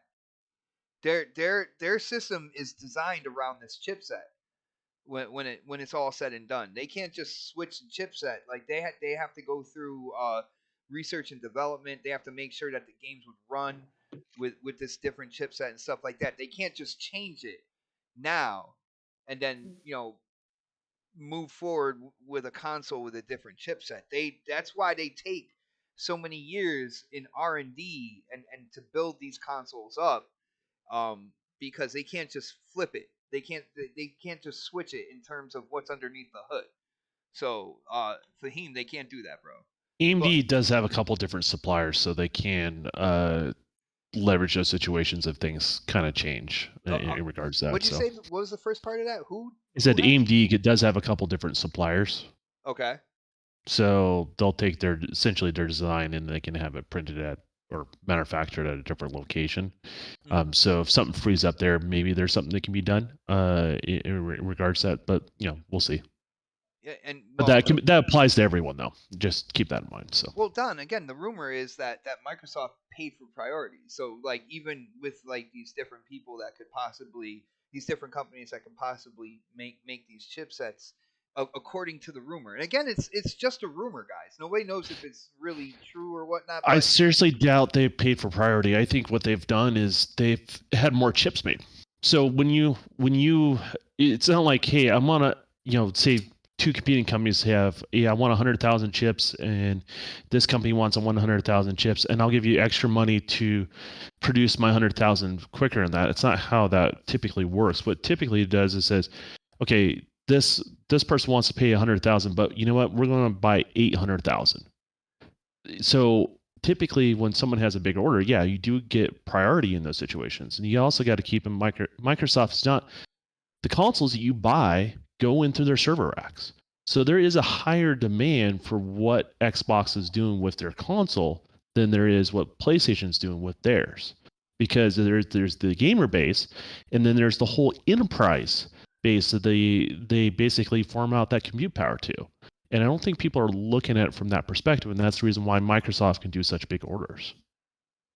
Oh, so basically because they're using these chipsets for what you said with the cloud gaming and servers and stuff like that. I would just say just enterprise sector in general. Like people keep thinking cloud gaming, that's just a small portion of what they use of their cloud network for. Right? They rent out that computing power to, I mean, we just all went through COVID. Do you think those vaccines were just done on your laptop that you can buy over at Best Buy? Or do you think that was run through a data center when they're trying to figure all that shit out beforehand? All the simulations were run through a data center, right? So that's where all that money is being made on the Microsoft side of things. There's a higher demand. It's not just gaming. They use the console for other things. In regards to that, and because Microsoft is competing with, say, Amazon and then Google in that cloud space, they are able to order more chips because there's a need for them. And if they could get them all made, they can not only sell them to the general market like us, but they're able to rent out that compute power to the enterprise sector, and that's a huge thing. And so I think that's what people are not taking into account, right? They're not paying for priority. What they're doing is just buying more chips. And when you buy more chips, you have a bigger customer. They may not say it, but the supplier will basically say, hey, you know what, let me help you out. It doesn't mean they're going to say screw to PlayStation. It just means hey, they have a bigger customer. That's all that is. I mean, and that absolutely makes sense. Again, with the 800,000 to the 100,000 and stuff, I can definitely see where you're coming from with that. So basically, by going in bulk, they're kind of getting themselves out of that chip shortage area quicker because they're buying so much more for everything that they're doing. And then once they get their chips made, right, they can decide where that allocation is going to go based on the demand. So they can be very, very flexible as, hey, there's a really high demand in the private sector for people to buy consoles. They can do that. Or, hey, we're going to be making more money in the enterprise sector, so we'll make sure that chipset gets allocated to that. And they basically have that flexibility to do what they want to meet consumer demand. Okay, I got you, bro. Yo, real quick, shout out to Adney and Grand. I hope I said that properly. I hope I didn't destroy your name. But for hitting up the super chat, thank you so much, bro, for the support. He says Microsoft should release the PlayStation versions of Call of Duty games 2 years after its release on Xbox, while Xbox launches the current version. Bro, you are cutthroat for that, man. That's something that they're definitely not gonna do, bro. But damn, man, you going for the jugular on that one. Yeah.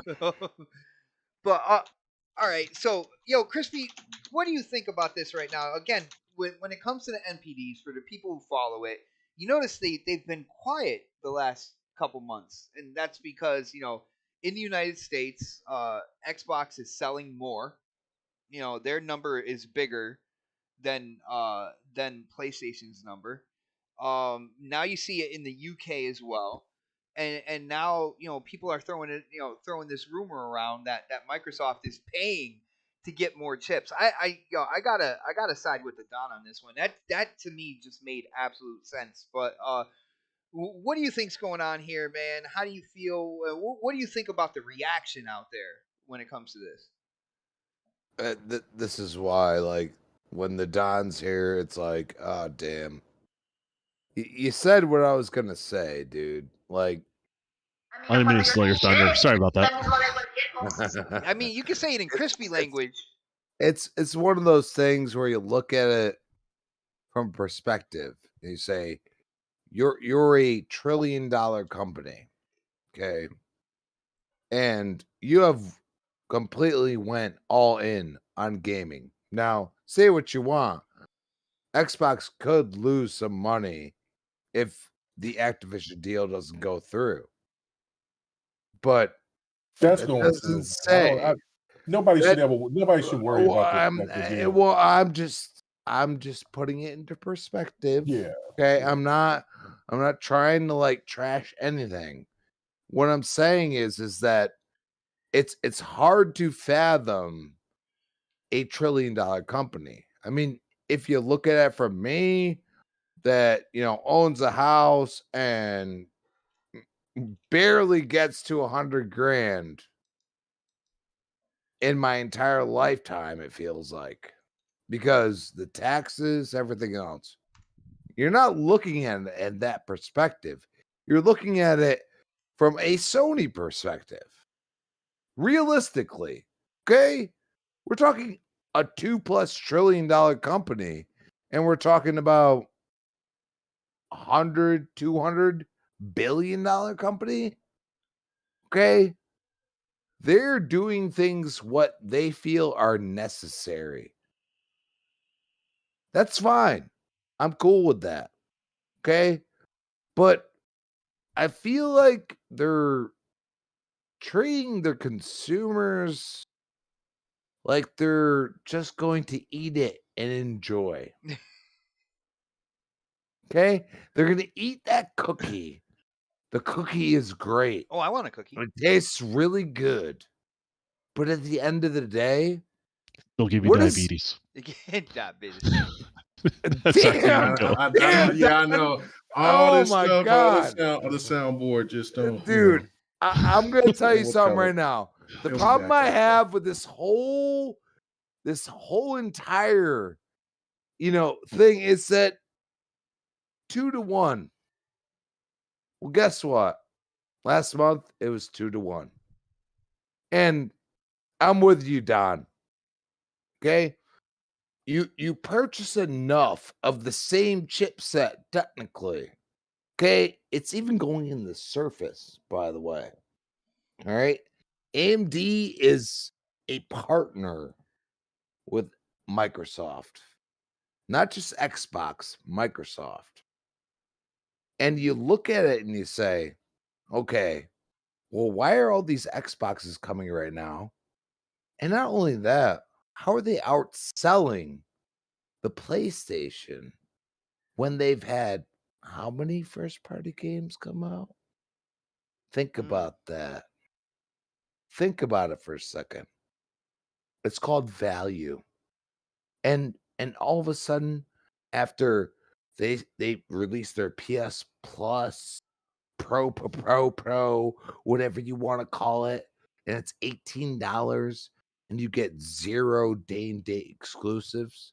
After Microsoft's been giving you day and date exclusives for how many years? You're going to go and look at that as a consumer and say, why are you doing that? Why are you treating us like trash? $18 when I could pay $15? Why is that? I get all the Xbox exclusives in my wallet, whatever it may be. That's the way I think about things. My wallet. How's my wallet gonna feel? And I look at it and I say, my wallet's gonna be like, dude, I want to buy your console because you give me exclusives day and day. And it would be one thing if you said $10, $15, this, match the price of Xbox. Okay, match it. You don't even do that. You throw $18 in there and you say, okay, we're gonna charge you $2 more, and we're gonna give you none of what the other service. Now, let's be honest real quick. There are people that are like, this is not comparable.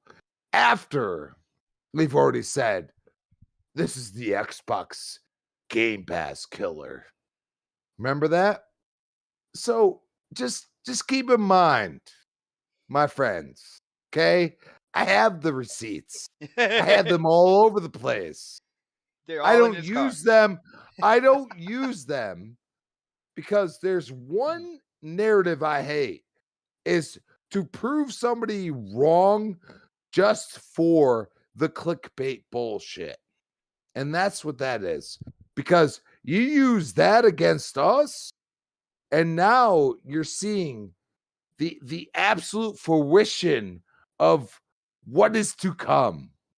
Because PlayStation's not playing ball. You know what? You are right that it's not comparable. It's not.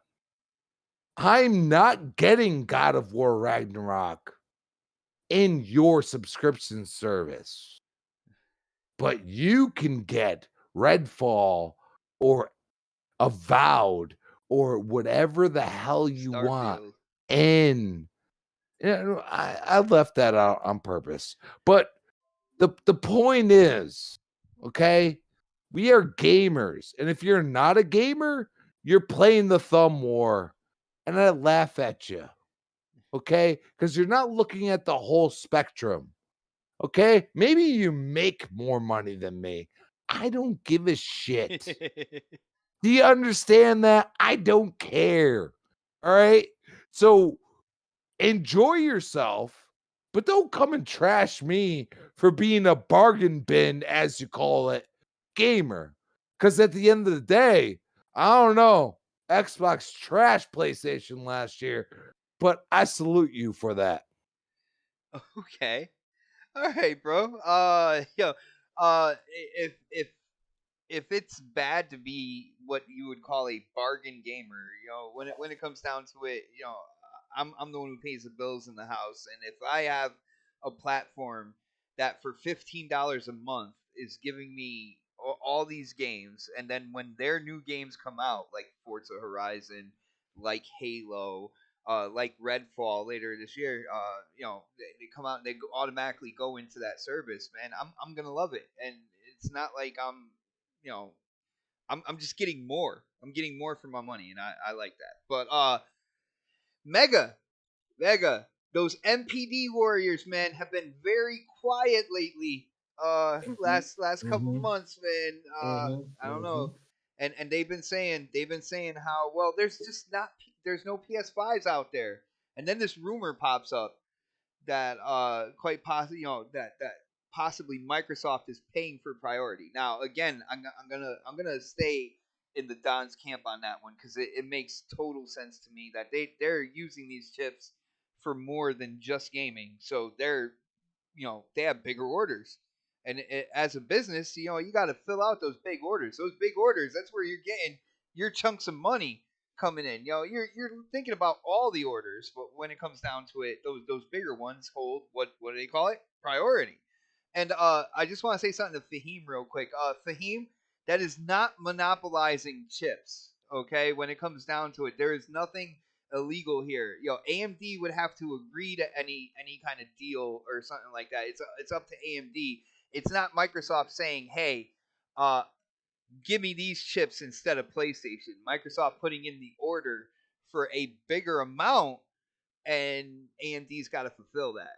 You see what That I'm happens. saying? That happens with every manufacturer of everything, Yeah. right? People have partnerships. I mean, it happens in the automotive industry a There's lot nothing too. illegal. So, Nobody. There's no government is gonna. It is so funny that nowadays, because of the whole Activision kind of like acquisition and what's going on, that people are automatically like, yo, that's monopolizing, and oh, the government should step in on it, and like there's nothing illegal going on, even if the rumor were true. There's nothing illegal. AMD has to agree to any of this. They're the ones putting out the chips, and Sony and Microsoft, they're the customers to AMD when it comes to this whole thing. So like there's nothing illegal going on. But K Mega, what do you think about this rumor?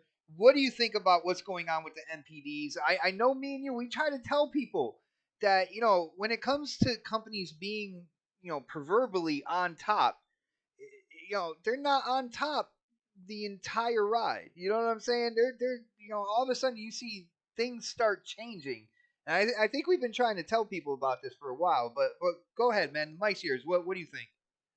I was going to let you keep on rambling because I was just being messy about to post me having Godfall for $10 on Twitter. On X. Yeah, I'm about to post it here right now. Like, I got it for $10. No, I got to show support to my homie and share that out. Yeah. $10. It's 30, but I mean that rewards program. I mean, thank Viper kind of reminded me for it. So because I still had some points, and so I was like, let me go ahead and put some points on it, and so got it for $10, but it was 30. And I got a $70 game for the complete edition for $10. So I mean, I just don't, and it's Series X enhanced, so I don't Series X and S enhanced. So I mean, good grief. But anyway, yeah, don't ignore the little guy, man. Don't ignore the Series X. I'm not going to ignore the S. The S is a serious little beast for sure. This little is the spud. problem. Little spud. This is the problem. This is always going to be the problem. Our boy Child of God, he was making a point like he just don't understand. I'm like, look, man, I've been saying this for years. It doesn't matter what Xbox does because they're not going to ever get the props that they deserve. They will always get the ridicule and maybe even get more ridicule than they deserve, but they'll never get the props that they deserve from a certain group of people because it's about brand loyalty to them and it's not about gaining loyalty, because I mean, we all had to concede for most of us being, Xbox centric gamers on this panel, that PlayStation kicked the teeth that curb stomped the shit out of Xbox last year. And it was rightfully so. PlayStation, they started off slow. Xbox started off strong, then fell off a cliff when it came to providing the stuff that the OG Xbox and for what the 360 did. And people acknowledged that PlayStation was just a better console. And there was times that the Switch was just a better hybrid or console, whatever you want to call it, but because of the content.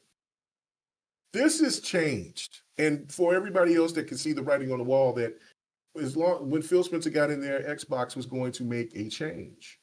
So long story short, I just look at this as it's just another reason that it proves that the stan community can't and won't just give Xbox its props for these first 2 years. It might, you know what I'm saying, because this was supposed to be PlayStation's year.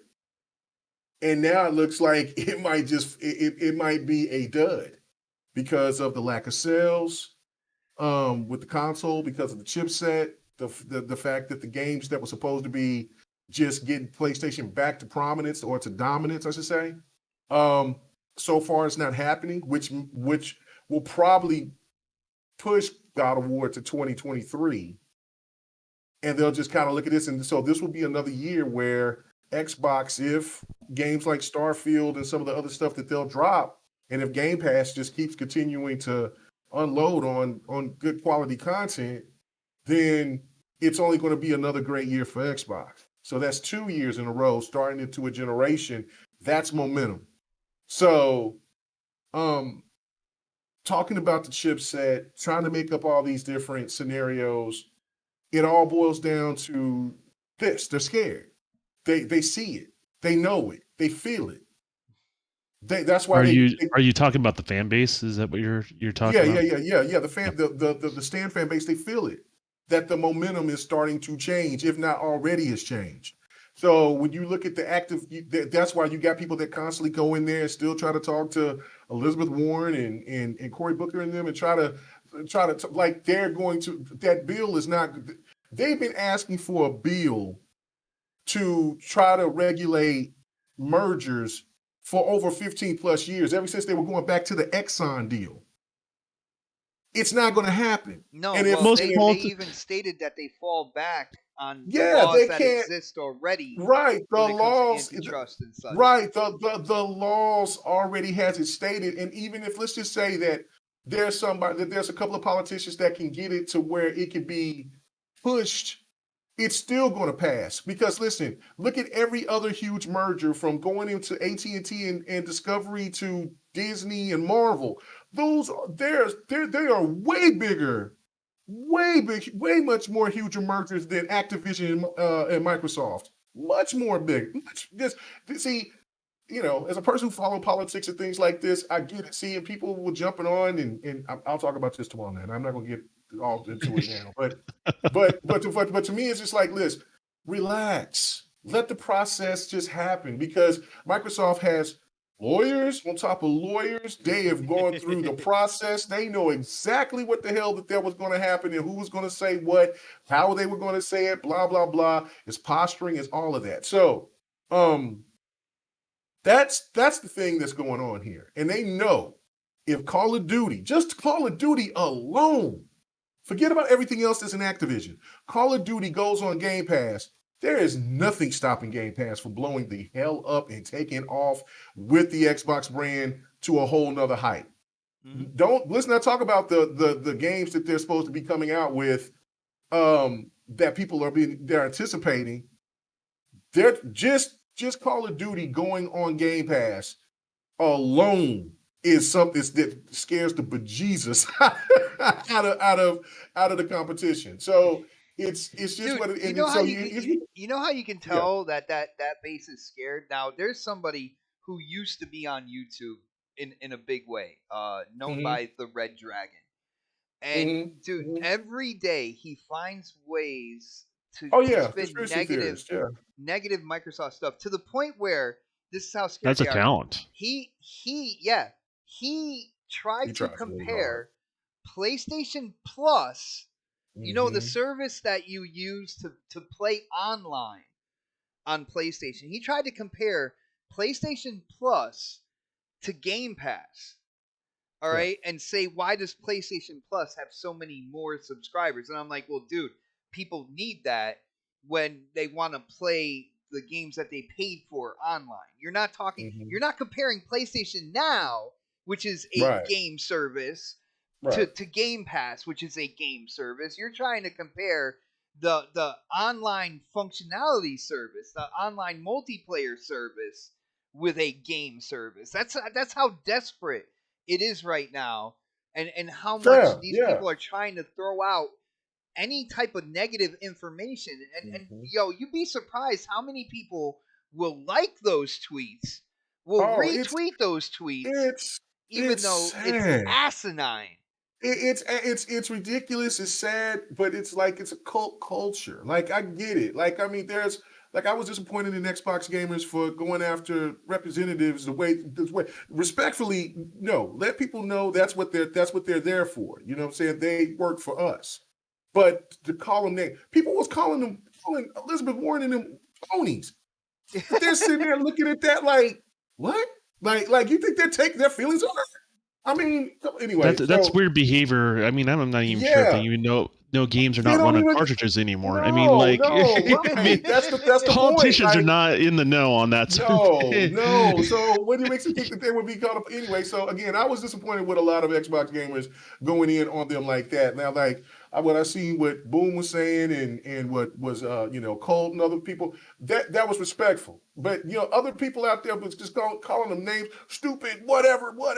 See, and again, I said I wasn't going to get into it. Let me get out. Let me pull back. But the point of it is this. If the midterms happen like some people are projecting, it ain't going to matter anyway, because if the Republicans get into office, they damn sure are pro-business. So they ain't going to stop shit.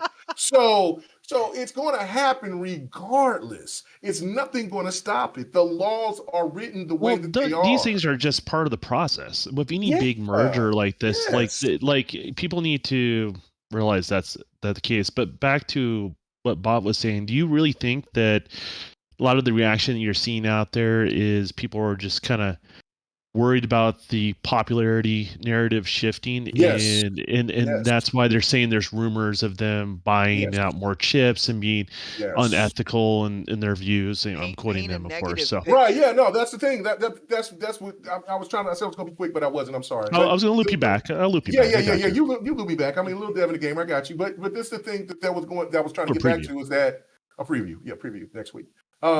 Or this weekend, it doesn't matter.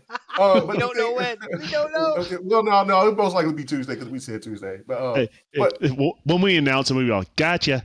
But the thing of it is, overall, is it's cult like. People are making up just ridiculous theories to just make Xbox look bad. And yes, and what's sad is that there's people that's going to believe that shit. That's just not how it works. And again, look, man, PlayStation knew that this was coming. I'm watching the stock market shit before the consoles was coming out, and they were talking about the chip shortage. So if I knew about this, if I was knowing about this information the year before the consoles came out, hell, I know that they all knew about it. Both companies knew about this. Everything knew about this beforehand. So it's like, come on. Now, I mean, of course, the pandemic didn't help anything, of course, but it's still, you have to be better suited, better prepared. But the only thing PlayStation could think of to do in their consumers was just charging them $70 and now coming up with a service that isn't even comparable to the competition. So again, it is what it is. It's sad. I wish people would really do more, do their research more. But the facts of it are that they're going to listen to who they're going to listen to, and this type of bullshit will constantly keep rolling unless you stop listening to it. Yeah, pretty much, man. Again, a lot of it is entertainment while I'm at work.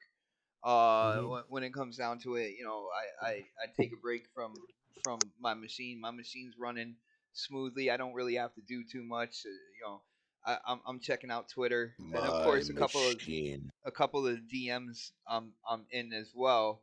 I got some people telling me that Forza Horizon 5 is DLC basically. It's basically reskin Forza Horizon 4, and my only response to that is like, I say, you mean like Miles Morales was when it comes to Spider-Man, basically DLC, because you champion Miles Morales, but yet, when it comes to Forza Horizon 5, you're just calling it DLC, which we all know it's not.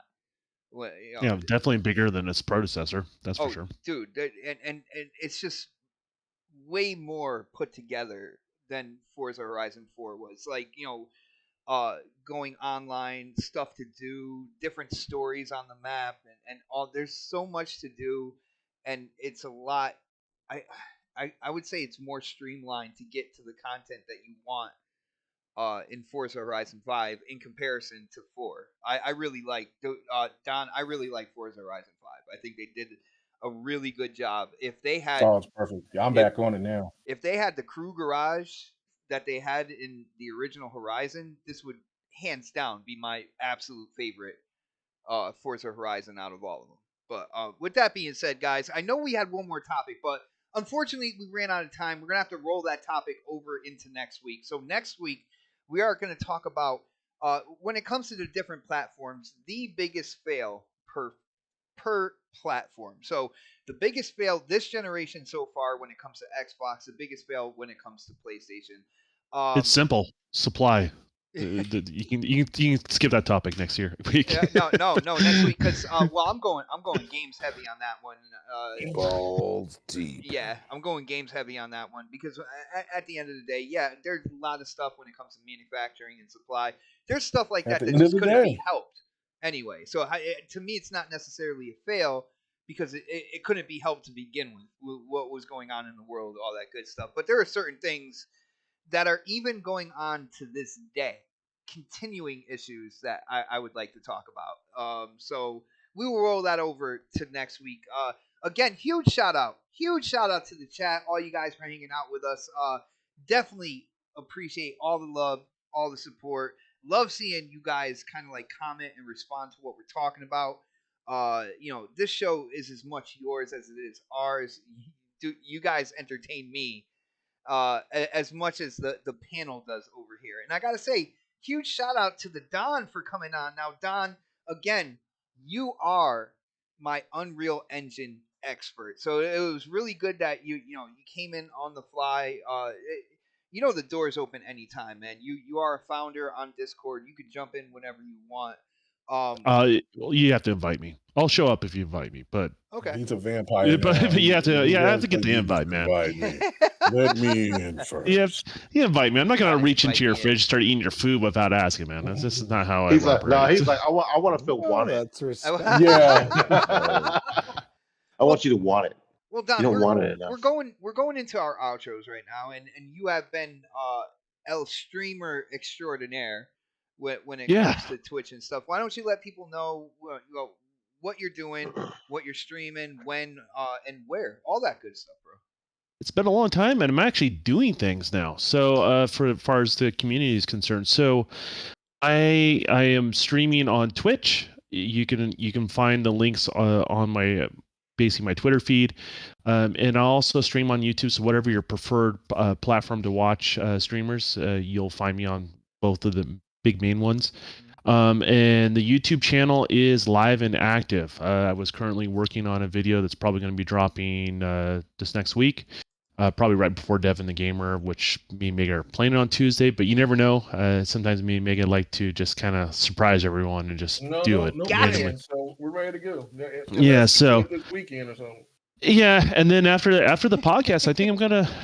King Mega got me wanting to play Forza again, so I think I might play some Forza right after this. So and stream it. So you can catch me doing that, and then on the YouTube channel, hit the like and subscribe buttons and all that sort of stuff. I feel always awkward asking that, but I lost 2 subscribers yesterday, so I don't have that many to lose. So Oh no! I can use the help it grow again. But that being said, guys, thanks for having me on.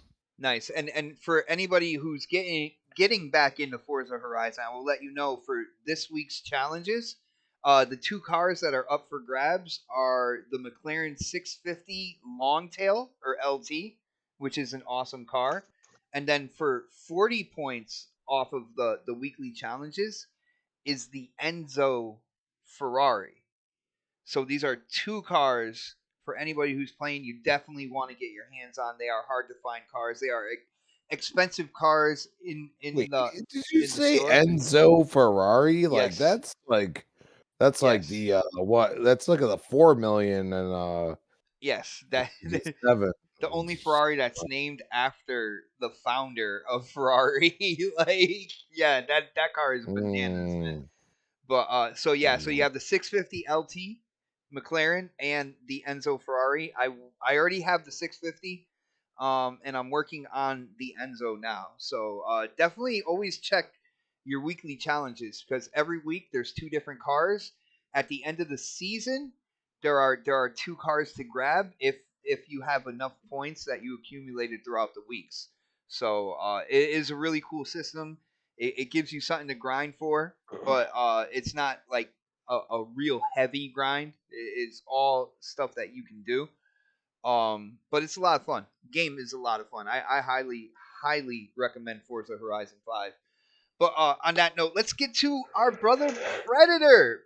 Fred, dude, what is the long list of things that you have going on? And of course with your other website as well, bro. Yeah. So I got some videos coming out for Dark. You have some requests.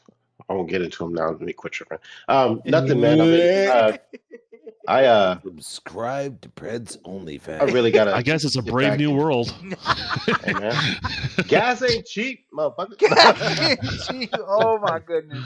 Gotta pay for that shit. No, No, man, it's I mean, I've been trying to get back in the game and more. I just really haven't had to. I don't know if anybody ever goes through these phases like I'm going through or whatever. Oh Reason. I yeah, still want a no game, doubt. man. I just not want to turn this motherfucker off for whatever reason. And every time I try the game, I'm just like, I don't feel like playing this. You know, like I think I was just Just the depressed with facts. fucking Battlefield, how shitty it was. I was so hyped for that game. So, like, Too many and open then, world games, man. It burns people out. Many So, like- people were hyped for that game, and I just you're like after Battlefield, I was like, I'm gonna play Halo because I was like, I remember I had it all set up. Like I'm gonna play this, I'm playing this, playing this, Mhm. and then I got through Battlefield. I was like, man, this was kind of let down. Okay, maybe they'll do some DLC, something like that.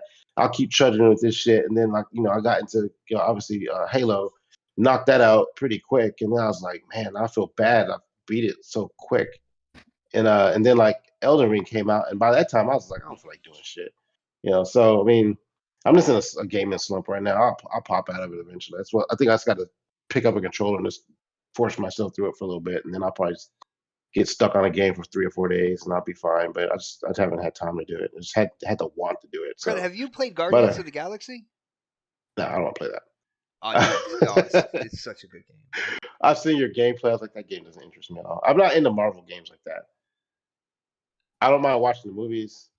Playing them in video games, it's not my thing. Maybe I'll play Anthem.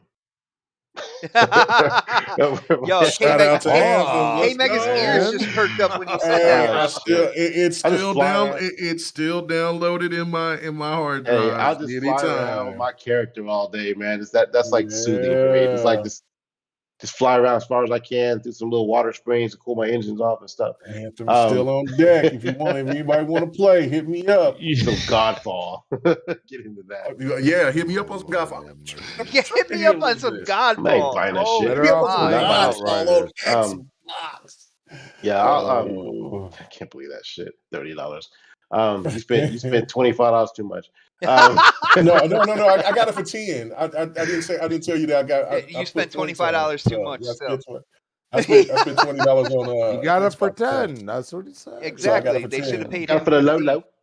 But he used Yeah, man. Xbox points. That doesn't count. No. I'm saving that for something I really want to play. Yeah, but I mean that's going on, man. I'll be here next week. Maybe people won't be calling my phone fucking 8 o'clock at night like they were just doing this now. But I have to step out of the show. But it's been busy with everything going on lately with these other countries and stuff. So it's keeping me busy. But I'm still here every week. Clockwork. So see y'all next week. No doubt. For people who don't know, Predator is a next podcast exclusive. Yeah, when it comes down Exclusive. to it. But always good to have you on, Pred, as usual, man. And I'm glad you always win your fight against your headset as well. It didn't cut off either. A surprise. Nah, it was good. It was good. It might have cut off when you were on the phone, and it cut back in when you got back. So, let's go to my brother Crispy. Now, Crispy, you are a part of a couple different shows. You got that list of where you're gonna be throughout the week. Why don't you let people know about that? And of course, let them know if you're down on Xbox, to give them lessons in Gears multiplayer, bro. Well, I will say this. Shout out to the Don for bringing that truth from a developer perspective. So shout out to him. Been a while, brother. And yes, he has carried me through many Halo things. Whatever multiplayer or single player we're playing, which is still technically co-op now. Awesome. Always. See, Crispy Bomb's kind of like the kid that always orders a cheese pizza, but tastes like pepperoni pizza for the first time. So, like, I try to get him to try out different games. I know he's big into Gears. That's his jam, but I just try to get him to try a little bit something different every once in a while. I will say this, and no disrespect, but I always pepperoni first. Pepperoni is the jam. Yeah. Gotta have that spice. He's a in meat life. cutter, man. It's all about the meat. It's all about the meat. At Crispy Bomb on Twitter, Crispy Bomb 28 Xbox Live. Tomorrow morning, 10 a.m. we have Breakfast with Boom. Retro Renegade, 7 p.m. Tuesday night. And of course, you can find me back here on the next podcast, 8 p.m. I just thought it'd be funny if you're a vegetarian Time. butcher. Prime time. Vegetarian butcher. Yo, Crispy is so far away Prime from time vegetarian. vegetarian butcher. Yeah. Here we go. Yeah, that's Yeah, no. He's murdering that broccoli. I got $6.99 ribeye, and I am buying all of them. No. Nobody's getting it. Nobody else, man. Crispy section's gonna end up. He's gonna be selling meat online to people, man. That's what it's gonna turn out to be. But Oh, that's messed up, and I would probably get in trouble for that. So no thanks. I got you, bro. I got you. I would lose my job, but at the same time, I know what I'm talking about. Just saying. I hear you, bro. I hear you, man. And next on the list, of course, the man who has been here from the beginning. I'm pretty sure he misses that afro that he started with. You know, when we first started this show, I just got it on my chin now. He just got on his chin. So, K-Mega, you got a show tomorrow. We got to know what's up with that. What's going on with GRG, and of course, what you're doing when it comes to streaming. Social media. Dude, you already know the drill. What's going on, man? Yeah, no, GRG will be back tomorrow night. You know what I'm saying? It's kind of rebranded itself. We got two ladies back on the podcast like we did when we first started GRG. Shout out to Rob. Shout out to D. Ham Solo, the new member. And Sir X-Man, he said he wants to be down. So I'm just gonna let him come on and ramble a little bit. So you know what I'm saying? So shout out to Sir X-Man.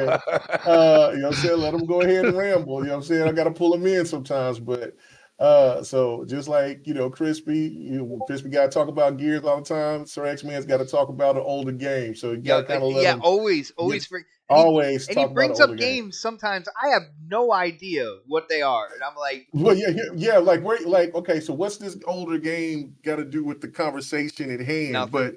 But nothing, dude. Okay, I got you. The thing about Sir X-Men, he has the same conversation with you in Xbox Live Party as when he's sitting on his front porch. Right. He has the same conversation. So, but shout out to him. Slander for Sir X. Jesus. Love you, buddy.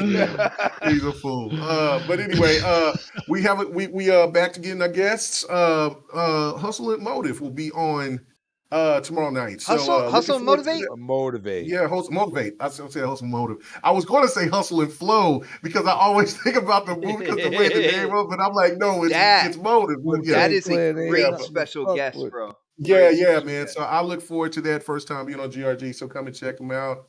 You know what I'm saying? I know he's doing big things. He's always on Iron Lords, you know what I'm saying? So go check out his content. But I'm happy to have him come on. And then the return of Fight Night. We did Fight Night last week. I was gonna say, Mega, how come every Thursday I hear about the return of Fight Night? What's going on here? No, Fight Night was we got Fight Night Sunday. But a couple of weeks, you know what I'm saying, going through crazy situation with my homeboy passing away. He was just over here, and then a couple of days later he's dead. That kind of messed me up. So had to reel it back in. But yeah, no, I'm doing condolences. It. So yeah, no, thank you. And so then gonna start going and looking for people for Fight Night 1-on-1. We're gonna do that, and Devin the Gamer will be Tuesday done, so we'll definitely get that popping off. And then I'm back on playing my multiplayer. I think I'm kind of settled in on a single player now. I mean, I've taken, Elden Ring took it all out of me. I mean, I put in damn near 700 hours in that game. So 600 hours. So I beat it. I was going through a second playthrough, and I'm like, hold on, relax, get chill, wait, So yeah, now I'll be back playing Forza, having a good time. I'm gonna be playing some of this Godfall, even though everybody tells me it's horrible. But for $10, it is what it is. And then Chrono Cross came out, so there's some plenty of games popping up. And then of course the games that's on, like you got Tunic and then Shredders. I haven't even played either one of those games yet, so I'm looking forward to. Tunic is really good, bro. Tunic. Oh yeah, no, I can't wait. So. Yeah, but man, and then here in a couple of weeks, we're gonna start the new podcast here on Sunday nights. It's a crazy name. I don't like the name, but I like the little it says RRP, which is Real Random. It's called Real Random Podcast. But we're gonna start that here in a couple of weeks on Sunday evenings. And so get ready for that, man, because that's gonna be well and beyond gaming. So hope y'all enjoy that. And then yeah, man, that's it. I'm up there. I plan on dropping a couple of videos here, talking about some of the things that's going on. And I haven't did a video in about a month and a half, 2 months. So yeah. Yeah, Barry, hurry up. I'm going to surpass you this year. So I know, right? I gotta get together. That's not right. That I know, ain't right at all. Mine's already surpassing me. So anyway, but yeah, man, and you'll see me here next Thursday. Nice, bro. And when it comes to videos, man, I might have to jump into that competition because in a couple weeks I will be on a week vacation, and I don't have to do too much else besides game and stuff. So Is there a new Halo coming out? Why are you taking a week vacation? my daughter. Destiny DLC. What's going on here? It's my daughter's spring vacation, so I took it so this way I didn't have to think about what days I need to be around to watch her and try to. You made me feel like a shit friend. I didn't even realize you had a daughter. Wow, bro. Damn. Wow. I didn't know he had sex. You know what? I also gotta say, shout out. You know what I'm saying? I know that the new Halo episode came out tonight or today or whatever. Haven't watched that it tomorrow. I haven't watched. Well, no, I watch it like right after Moon Knight. So me and the wife watch Moon Knight. Is so Halo. Freaking good. So I won't be seeing this episode that came out tonight. But shout out to the Covenant human chick with the cakes, because I mean I was not expecting that. Like y'all showing ass. Like I mean y'all just showing like, you know what I'm saying? And then like, I'm like, the Covenant's over here. He's fanboying out. Yeah, don't worry, you'll see man ass in this next episode. No, I ain't trying to see no man ass. Don't worry. See some man ass. Don't worry. You can show the Covenant chick's ass all you want to. I was just like, what? Booty. I said in front of my wife, I said, oh shit, they showing cake. What's happening? I said, she's on your pole. I said, damn, she's a little bit. What's happening here? Oh, geez. Wow. Keep going, man. All right. I love the Halo show, though. The Halo show is off the chain to me. I love them both. So, yeah. So nice, brother. And again, shout out to you guys in the chat. We are live with the next podcast every Thursday, 8 p.m. Eastern. If you haven't done it yet, hit that thumbs up button. Share the show out. Let people get a chance to see the next podcast in action. I believe we had an absolute fire show tonight with a fire chat, as always. We had the Don come on with his knowledge as a developer of Unreal Engine 5. It was just overall, it was a great night. Thank you guys so much for hanging out with us, and we will see you next week on the next podcast. Have a great night, everybody. Prime time. Welcome to the welcome Sounds the voice of Master Chief, Spartan 117. And you're tuned in to next podcast. Now, wake me when you need me.